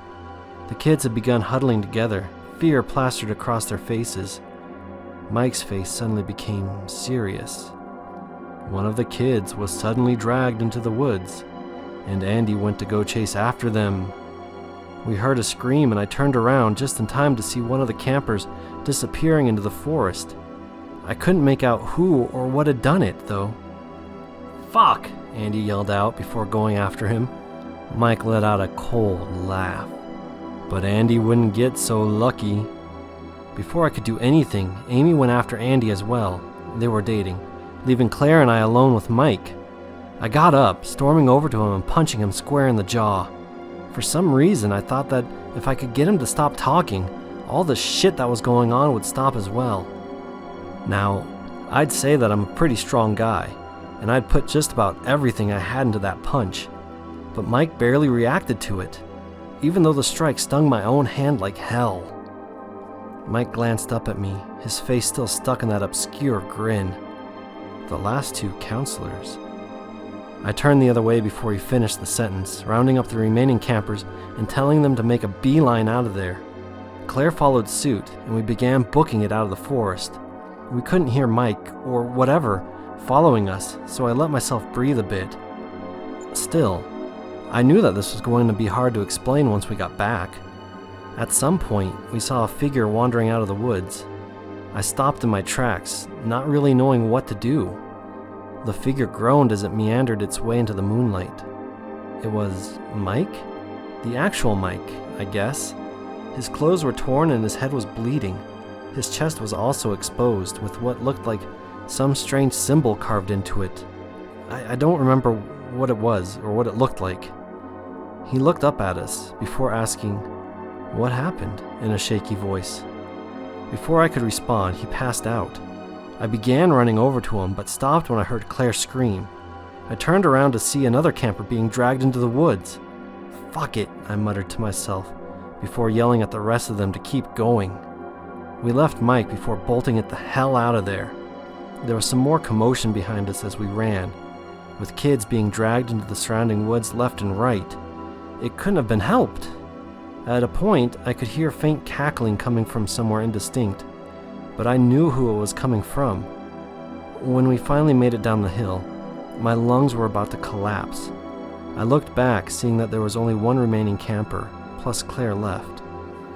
Both exhausted and having the blood drained from our faces, we simply stared at each other. And then, the kid began smiling. The counselors had escaped, but that wasn't the end of their story, he said in the same tone of voice that the fake Mike had been using. Upon hearing that, I lost it and began running, against my body's pleas to rest. I heard Claire once again screaming from behind me, but again, it couldn't be helped. When I got back to the main camp, I entered my cabin to see if my supervisor was there. He wasn't. I was about to go looking for him, but I was so tired that I had to rest first. I made my way over to the bed and plopped down, planning on simply staying there for a few minutes. But when I woke up, there was sunlight bleeding in through the curtains. Somebody was shaking me awake. It was Blake, my supervisor.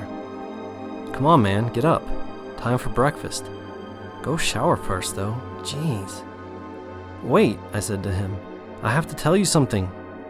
Tell me after you shower, he said before leaving.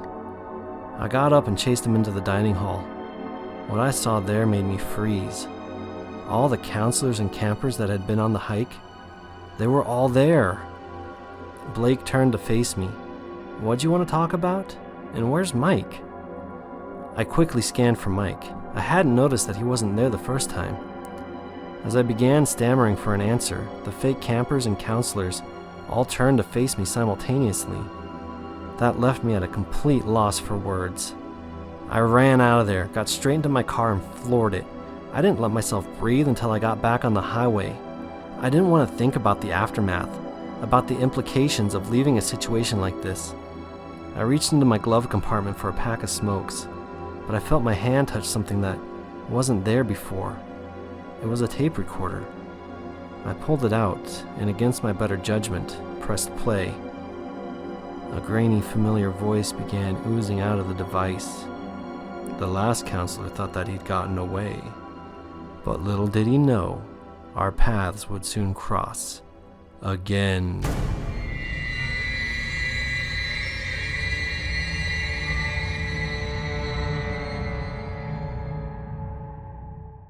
If you're reading this right now, consider it a miracle. I have absolutely no idea if this will post or not, because every action I take here, though not quite sure where here is, however, I think I'm technically in the same town in which I've always lived, only seems to have about a 50% chance of actually working. It's been about 9 or 10 hours since I've been missing, if you want to call it that, and I have no idea where to even begin working on returning. So I figure I have all the time in the world to share my story. I live in a small town in the northeastern corner of Kansas that is 45 minutes south of 3 major cities, in one of which I attend a private school rather than going to my town's small public high school. When I say small town, I mean everybody knows everybody had 8 kids in my grade town that only recently got a renovated grocery store and has maybe 3 nice restaurants, 4 if you count the Wendy's down the street from my house. My town isn't shabby by any means. We even have a nice little town square with a beautiful public park and pretty white benches. But there sadly aren't a lot of families who live here anymore. The public schools have a substantial number of students, but I went to a private Catholic grade school, and since my father has been teaching at a college prep school in one of the nearby cities since I was born, I now attend that school, which has practically been my home since I attended preschool in their nursery while my parents were working. All of my friends went on to attend a public high school in town, but I still hang out with them most weekends, and I have plenty of friends at my own school, so I'm not super unhappy with anything. The difference between the school I attend and the school back home is that every year on January 10th, my little town's teachers watch each student in the hallway extra carefully to ensure he or she makes it to class safe and sound. The principal monitors the building with newly installed security cameras and frequently checks in with students to make sure each and every one is accounted for. Mothers and fathers cling to their children and never let them out of their sight, only letting them travel to and from school, in groups of course, if they let them go that day. It started 20-something years ago, I've been told, with an 8th grader named Kent, who went to a public middle school in my town.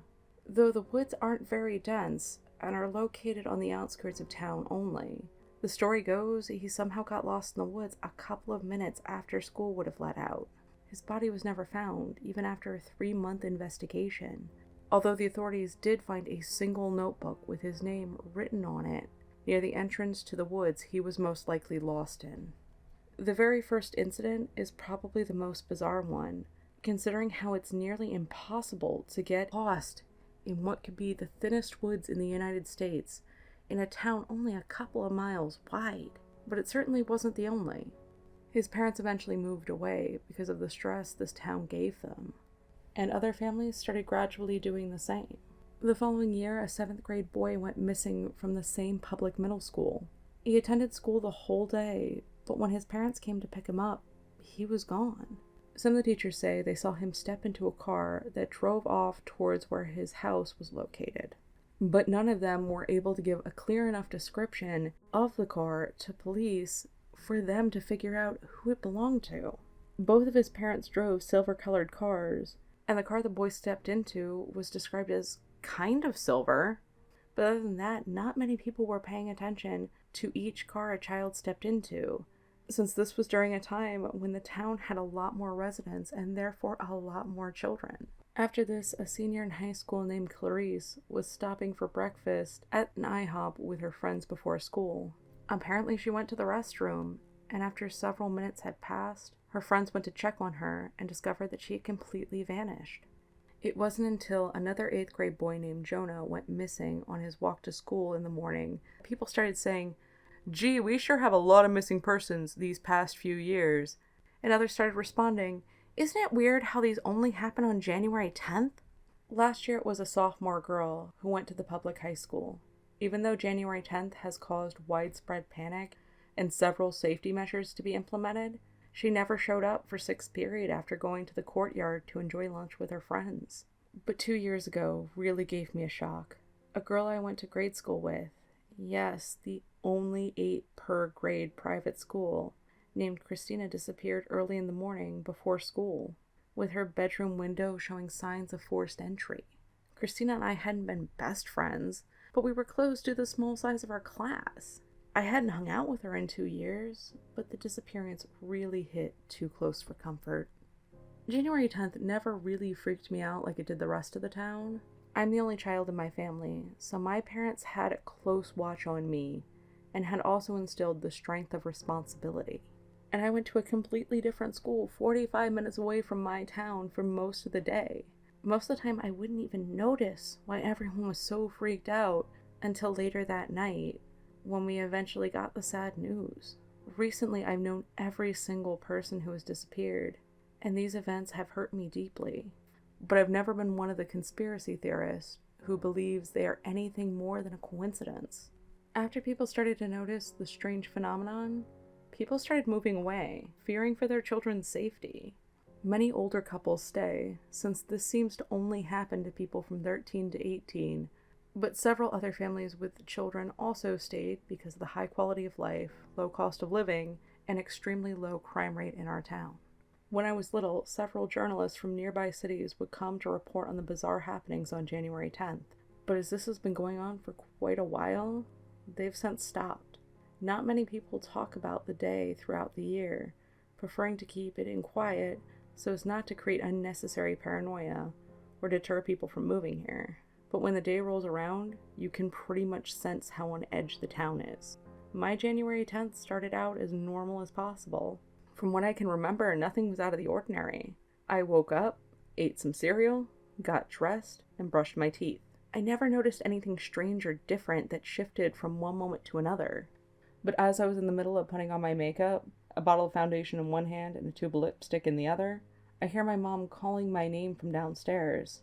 I yelled back, but she didn't seem to hear me and proceeded to call my name even louder. Dad's almost ready to go. Are you ready? I yelled back, just a minute, and rolled my eyes.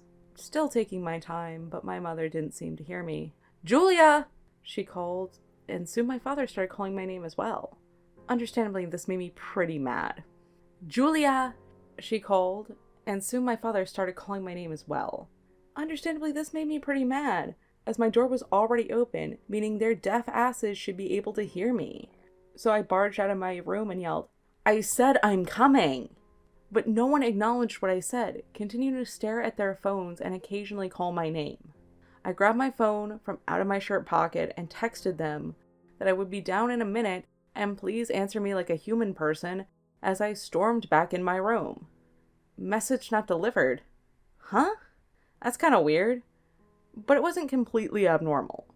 So I tried to send it again, but my message yielded the same disappointing result. I figured I'd just get ready and meet them downstairs when I was done, but they kept calling my name, leading me to get increasingly annoyed. Eventually, my mother came upstairs, walked straight into my room. Julia, come on, let's go! She paused. Julia? I whirled around. What?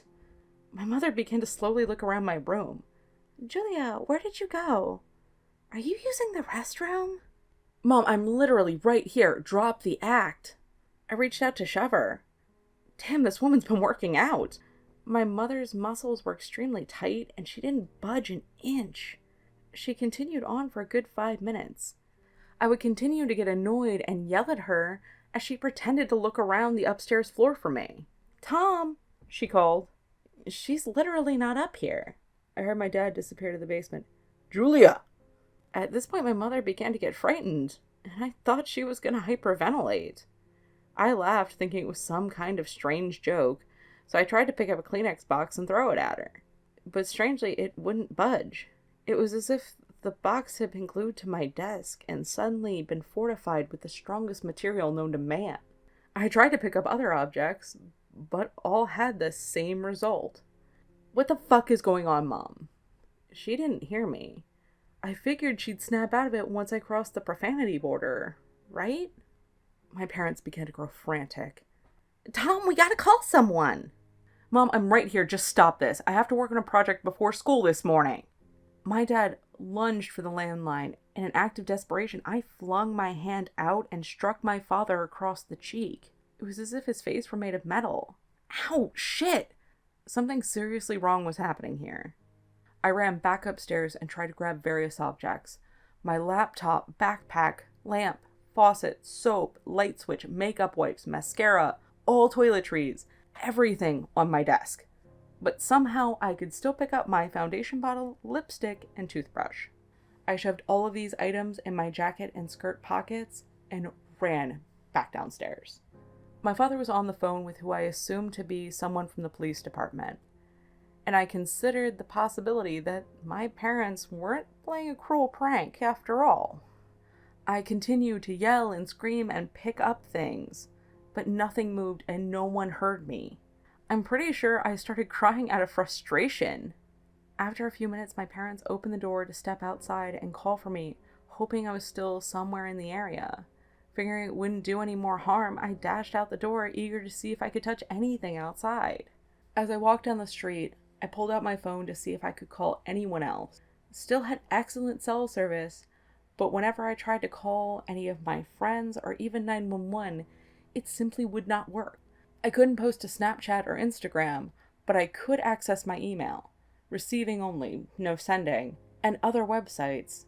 Panicked, I called up and down the street, but no one heard me, and that's when I saw her. She had just turned the corner, so I sprinted down the street to chase after her.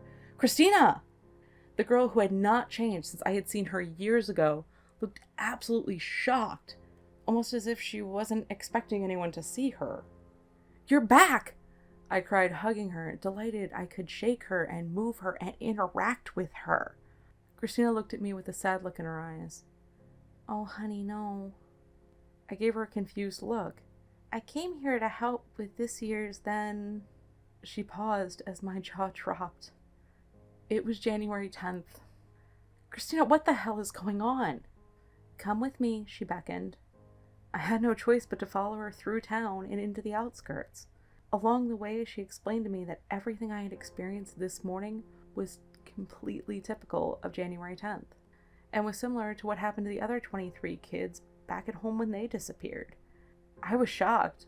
I mean, there were several kids who hadn't seen their families in over 20 years, living day to day exactly like this.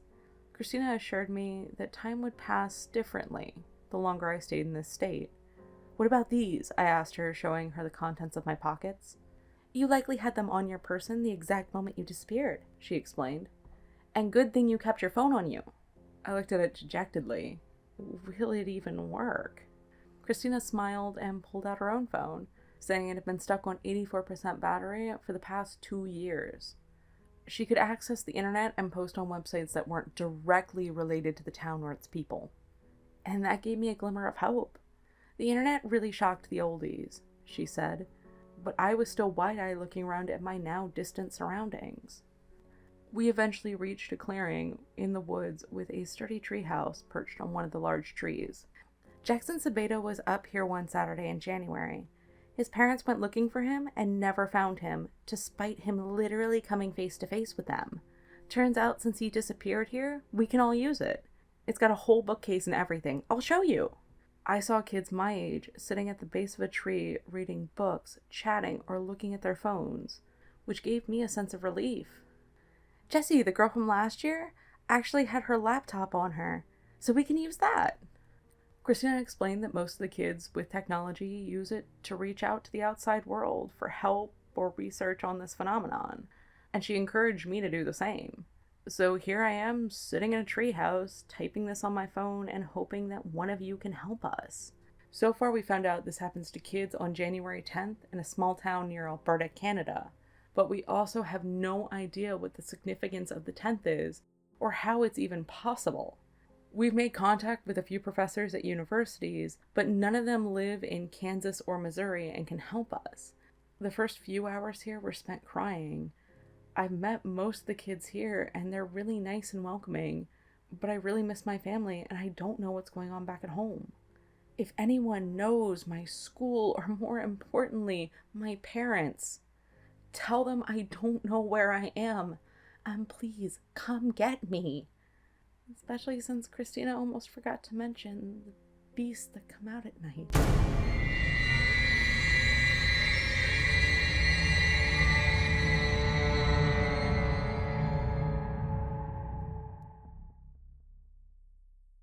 The church basement. I spent the majority of my junior year of high school working as a janitor for a local church in the city. While I'll leave the church unnamed, I can tell you that it's a very old church. Old enough to the point where most of the facilities, plumbing, air conditioning, etc., were installed after the place was first built. I've never even gotten a straight answer on how old the building is, and it seems that no one on the staff is old enough to have been alive when it was built. The oldest person that works there is the other janitor, Harry. Every time I've asked him how old the building is, he always just tells me that it's older than him. He also loved to tell me ghost stories about the building, that it was built on burial grounds and other spooky shit. I've done as much research as I can on the place, and I can tell you with most certainty that it was not built on any kind of burial ground or cemetery. But with all the research I've done, I still haven't found an explanation for what happened. While I was employed at the church, my main job was to clean up at the end of the day, along with Harry. The difference being Harry cleaned the main floor, and I had to clean the basement. The basement of the church consisted of a furnace room and a long hallway lined with children's classrooms on either side. At one end of the hallway were the stairs, and the other end led to the furnace room. Let's just say the walls were less than soundproof, so when the furnace was running, it got pretty damn loud in the hallway. The worst part about the hallway was that when the electric lights were installed, some genius thought it was a great idea to put the only switch by the furnace room on the opposite end of the hall from the stairs. It was the middle of December, so the sun set around 6:30. I cleaned the basement at 8. The only windows were really small ones at the top of the walls in the classrooms, level with the ground outside. They were rarely cleaned, so even if it was still light out, not much sunlight would come in, but occasionally a passing car's headlights would shine in at night. Every Sunday night, I went from classroom to classroom, cleaning up any mess that had been left behind, swept the hallway, and checked up on the furnace. This particular night had taken longer than usual because a kid got a bloody nose in one of the classrooms, and I had the wonderful job of getting the stain out of the rug. I normally got done cleaning around 9, but because of the bloody rug, I was done around 9:45. When I was done cleaning, I locked the classrooms, made sure the furnace was running, as if the loud rumbling noise wasn't evidence enough, and was ready to turn the lights off. A month or so back, I had devised a way of turning the lights off from the opposite end of the hall so I didn't have to walk, or often run, through the darkness.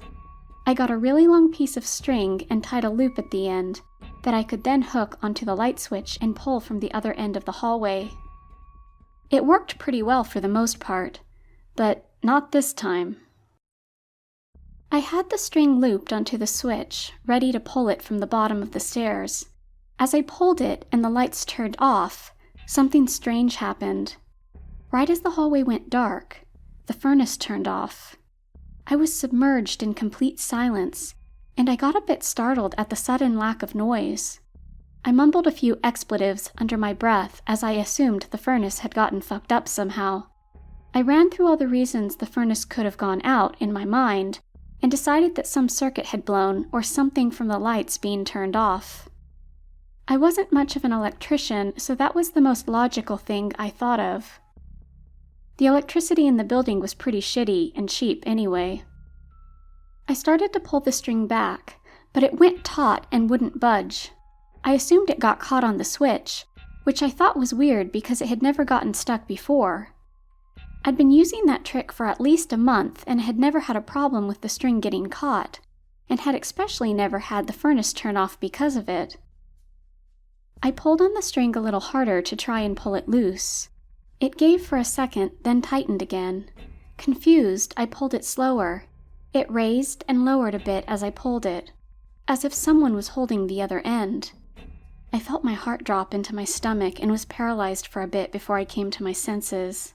I dropped the string and backed towards the door to the stairs, feeling for the doorknob behind me. As I felt the doorknob, I glanced down at the string and saw that it was noticeably farther away from where I had dropped it. Then I witnessed it jerk away even more. It was then that I was certain. Someone was holding the other end.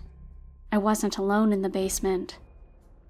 I looked back up, dreading what I might see.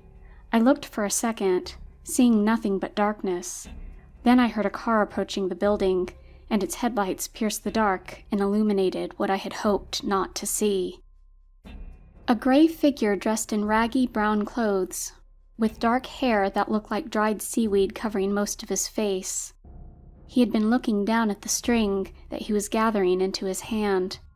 But right as the hall lit up, he looked at me with a harsh scowl and a look of hate I will never forget. As the car moved away and the light began to disappear, the last thing I saw was that thing starting to move towards me. I opened the door behind me and bolted up the stairs, moving faster than I thought I could. I fumbled for my keys the whole way so I could lock the door at the top. As soon as I reached the top, I heard the door open at the bottom of the stairwell. I slammed the door, locked it, and started to run out of the building. I stopped when I noticed Harry cleaning one of the pews and turned towards him. He asked me what was wrong, and I told him that there was someone downstairs and that we needed to leave as soon as possible. We both turned towards the door to the basement as we heard the door rattle. Whatever had been in the basement was at the top of the stairs trying to get to us. I was glad that I had locked the door. The thing tried to open it a few times before seemingly giving up. All Harry and I could do was stare, wondering what would happen. Then the door started to shake violently as the thing desperately tried to get through. It yanked and pulled hard on the knob with one hand and banged on the door with the other in some effort to break it. Harry and I darted towards the entrance to the building, not looking back until we were closing the front door. As we were shutting the door, I got one last look into the building.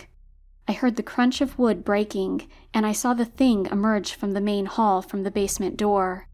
Harry and I slammed the front door, locked it, and ran. We weren't sure where we were running or where we were trying to go, but we kept running until we couldn't feel our feet. We found a restaurant that was open and asked to use the phone. They asked what had happened, and we just told them we needed to call the police. They obliged, and the police arrived within a few minutes. Harry and I told them what had happened at the church, and they gave us a ride back, assuring our safety. We were asked to wait in the police cruiser while they checked the building. After about 10 minutes of waiting, they came back and said they didn't find anything or anyone, but that the knob had been ripped off the basement door. They brought us inside to see for ourselves that no one was there. Sure enough, the basement door was agape, and the knob had been broken out of its place and left on the floor, surrounded by splinters. I asked an officer if they had searched the basement, and he said that he had. I asked if I could go back down and if one of them could come with me. The officer agreed, and he led me slowly down the stairs. As we approached the bottom, I noticed that the hallway light was on. I asked the officer if he had turned it on, and he said that it was already on when he searched the basement. I immediately felt even more uneasy than before and slowed down. The officer noticed and asked if I was okay.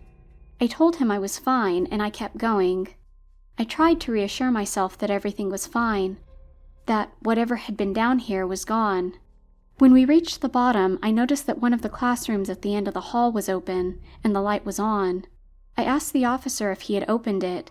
He said no. It was locked and the light was off when he searched earlier.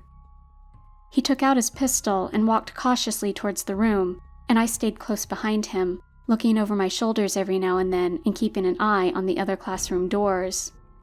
As he got closer to the door, he moved slower and slower until he finally reached the room.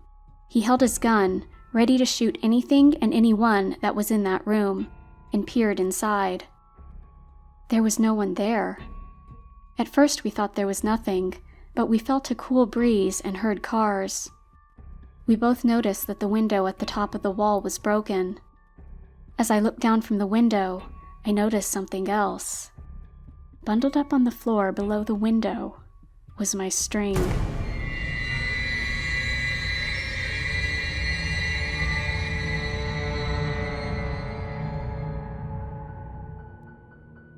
My sleep paralysis demon saved my life. I used to suffer from sleep paralysis as a kid. Every night since I was 5 or 6 years old, I remember the intense fear of waking up and seeing monsters haunt my room.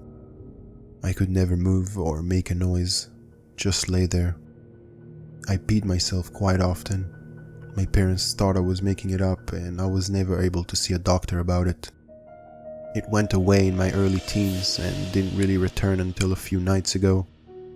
My boyfriend was away on business, so I was home alone. I woke up at around 3 a.m. to see a figure standing in the corner of the room. I lay paralyzed with fear as I looked it over. It appeared to be a man, average height and weight. He was wearing some sort of a trench coat and hat, but the shadows fell over his face, so I could not make out much detail. I knew the instant I woke up that he was watching me. I felt his eyes on me, even though I was unable to see them.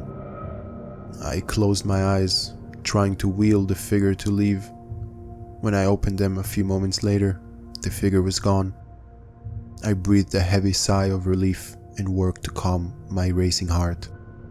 It had been long since I'd had an episode, and I forgot how truly terrifying they are. I put the nightmare out of my head and went back to sleep. The next night, the same thing happened again. However, this incident lasted longer. We stared at each other for hours, willing the other to move, both seemingly frozen in place. Finally, I passed out from exhaustion, and when I woke the next morning, I found the room empty again. These nightmares were beginning to take a toll on me, physically and mentally. I decided to call my boyfriend, who told me not to worry about it. They were just dreams, he said. He suggested taking some kind of sleep aid to help me stay asleep. I decided to take his advice and headed to Walmart to find some kind of sleep aid. Unsure what I was looking for yet. As I headed to the pharmacy section, a display in the middle aisle caught my attention. It was a cheap security camera that you connect to your smartphone. It had night vision capability and battery life for almost 15 hours. For $28, I thought it would be too good of an opportunity to pass up, and this way I can prove to myself that there's really no figure in my room. I bought some melatonin and headed back home. I immediately set up the camera on my nightstand, pointing it at the corner where the figure always appeared. As night settled in, I took a large dose of melatonin, assuring myself a heavy sleep that night. I wasn't awoken that night by any paralysis demons and woke up feeling refreshed. I brought up the camera app and waited for the feed to load up. I wanted to ensure that it had actually worked, so I randomly jumped ahead to around 4:30 in the morning. My heart froze as I noticed a figure standing in the corner of the room in the footage. I rewinded a few hours to when I went to bed. There was nothing in the corner that could have made a shadow like that. I immediately fast forward until I saw the figure enter the doorway. It was approximately 1:45 when it entered. It stood in the corner, just watching me for hours. Finally, around 6, it walked out of sight. I nearly dropped to the floor as I realized that someone had been in my home those nights. Someone was watching me as I slept. I called my boyfriend in a panic, but he didn't answer the phone. Frantically, I dialed the police. They showed up and I was able to show them the footage. However, there was not much they could do since whoever it was had left already. I begged them to stay and they said they'd have a patrol car down the street. Not a lot of help that would be if somebody tried to murder me in my room. I begrudgingly accepted what little help they offered and cleared the camera footage from the night before, ready to set up for the night. Tonight, however, I would be ready. I had a knife under my pillowcase. Nobody was going to hurt me. If the cops wouldn't help me, I'd deal with it myself. I was able to fall asleep, surprisingly enough. I awoke around 2:30 to find a man standing there. Knowing my brain was not playing tricks on me, I pushed myself to sit up. I grabbed the knife from under my pillow and charged at the figure. Before I could do anything, it grabbed my wrist, pinning my body against the wall. The figure leaned in closely and I could see that it was a man. I did not recognize him, although he appeared to be a bit older than me. Shh. I fought against him, but he was far too strong for me. I looked him in the eyes, fear flowing through me. "What do you want?" "Listen," he whispered to me, letting go of my arms. I allowed my arm to drop to my side, not taking my eyes off of him. However, I listened to his instructions and listened carefully to the noises around me. Suddenly I became aware of crackling on my stairs. Someone was walking up my steps. "You're not safe," the man said softly. "There is someone here to hurt you." What do I do?" "I will take care of them. Hide in the closet with your knife," he said, sternly, turning to face my doorway. Not sure what else to do, I ran to my closet, shutting the door quietly. I shook with fear as I tried to calm my breathing. Tears flowed from my cheeks. What the hell was going on? I heard loud thumps coming from the hallway and a loud scream that came from a man. I realized instantly that the scream were from my boyfriend.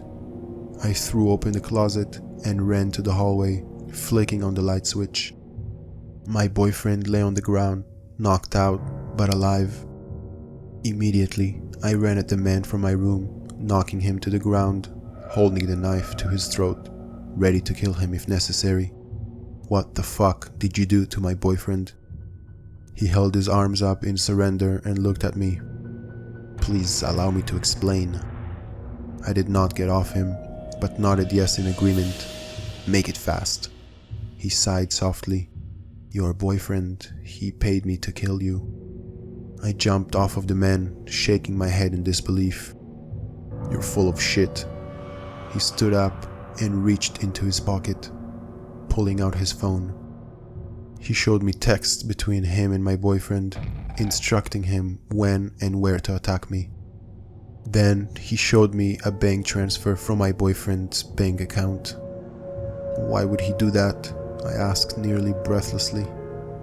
The man pulled up another photo. It was my boyfriend with another woman. A small boy stood in front of them with a baby on the woman's hip. I stared at the picture for a few minutes before it clicked. He already has a family? Yes, his wife found out about you, said it needed to be taken care of. My hand instinctively flew to my stomach. I felt a small kick of reassurance as I glanced back at my boyfriend's unconscious body. This was the first time I'd felt my baby move. I couldn't bring myself to kill a pregnant woman, he said, softly. I immediately dialed the police and told them what had happened. I stated that my boyfriend had tried to strangle me in the middle of the night, so I hit him over the head, knocking him out.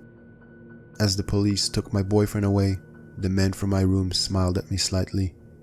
What? I asked, still overwhelmed by the things that had occurred that week. Maybe I could take you out sometime. Didn't my boyfriend already pay you to do that? I said back, my dark humor shining through, even in the worst circumstances. This time, I'll pay. He winked at me and left. I did finally take him up on his offer a few weeks later. We have been married for 3 years now and share 2 beautiful children. Even though Cecilia isn't his, he loves her all the same. My ex-boyfriend is still rotting in jail, and I hope he dies there. My husband is still in the hitman business, although now he has a partner.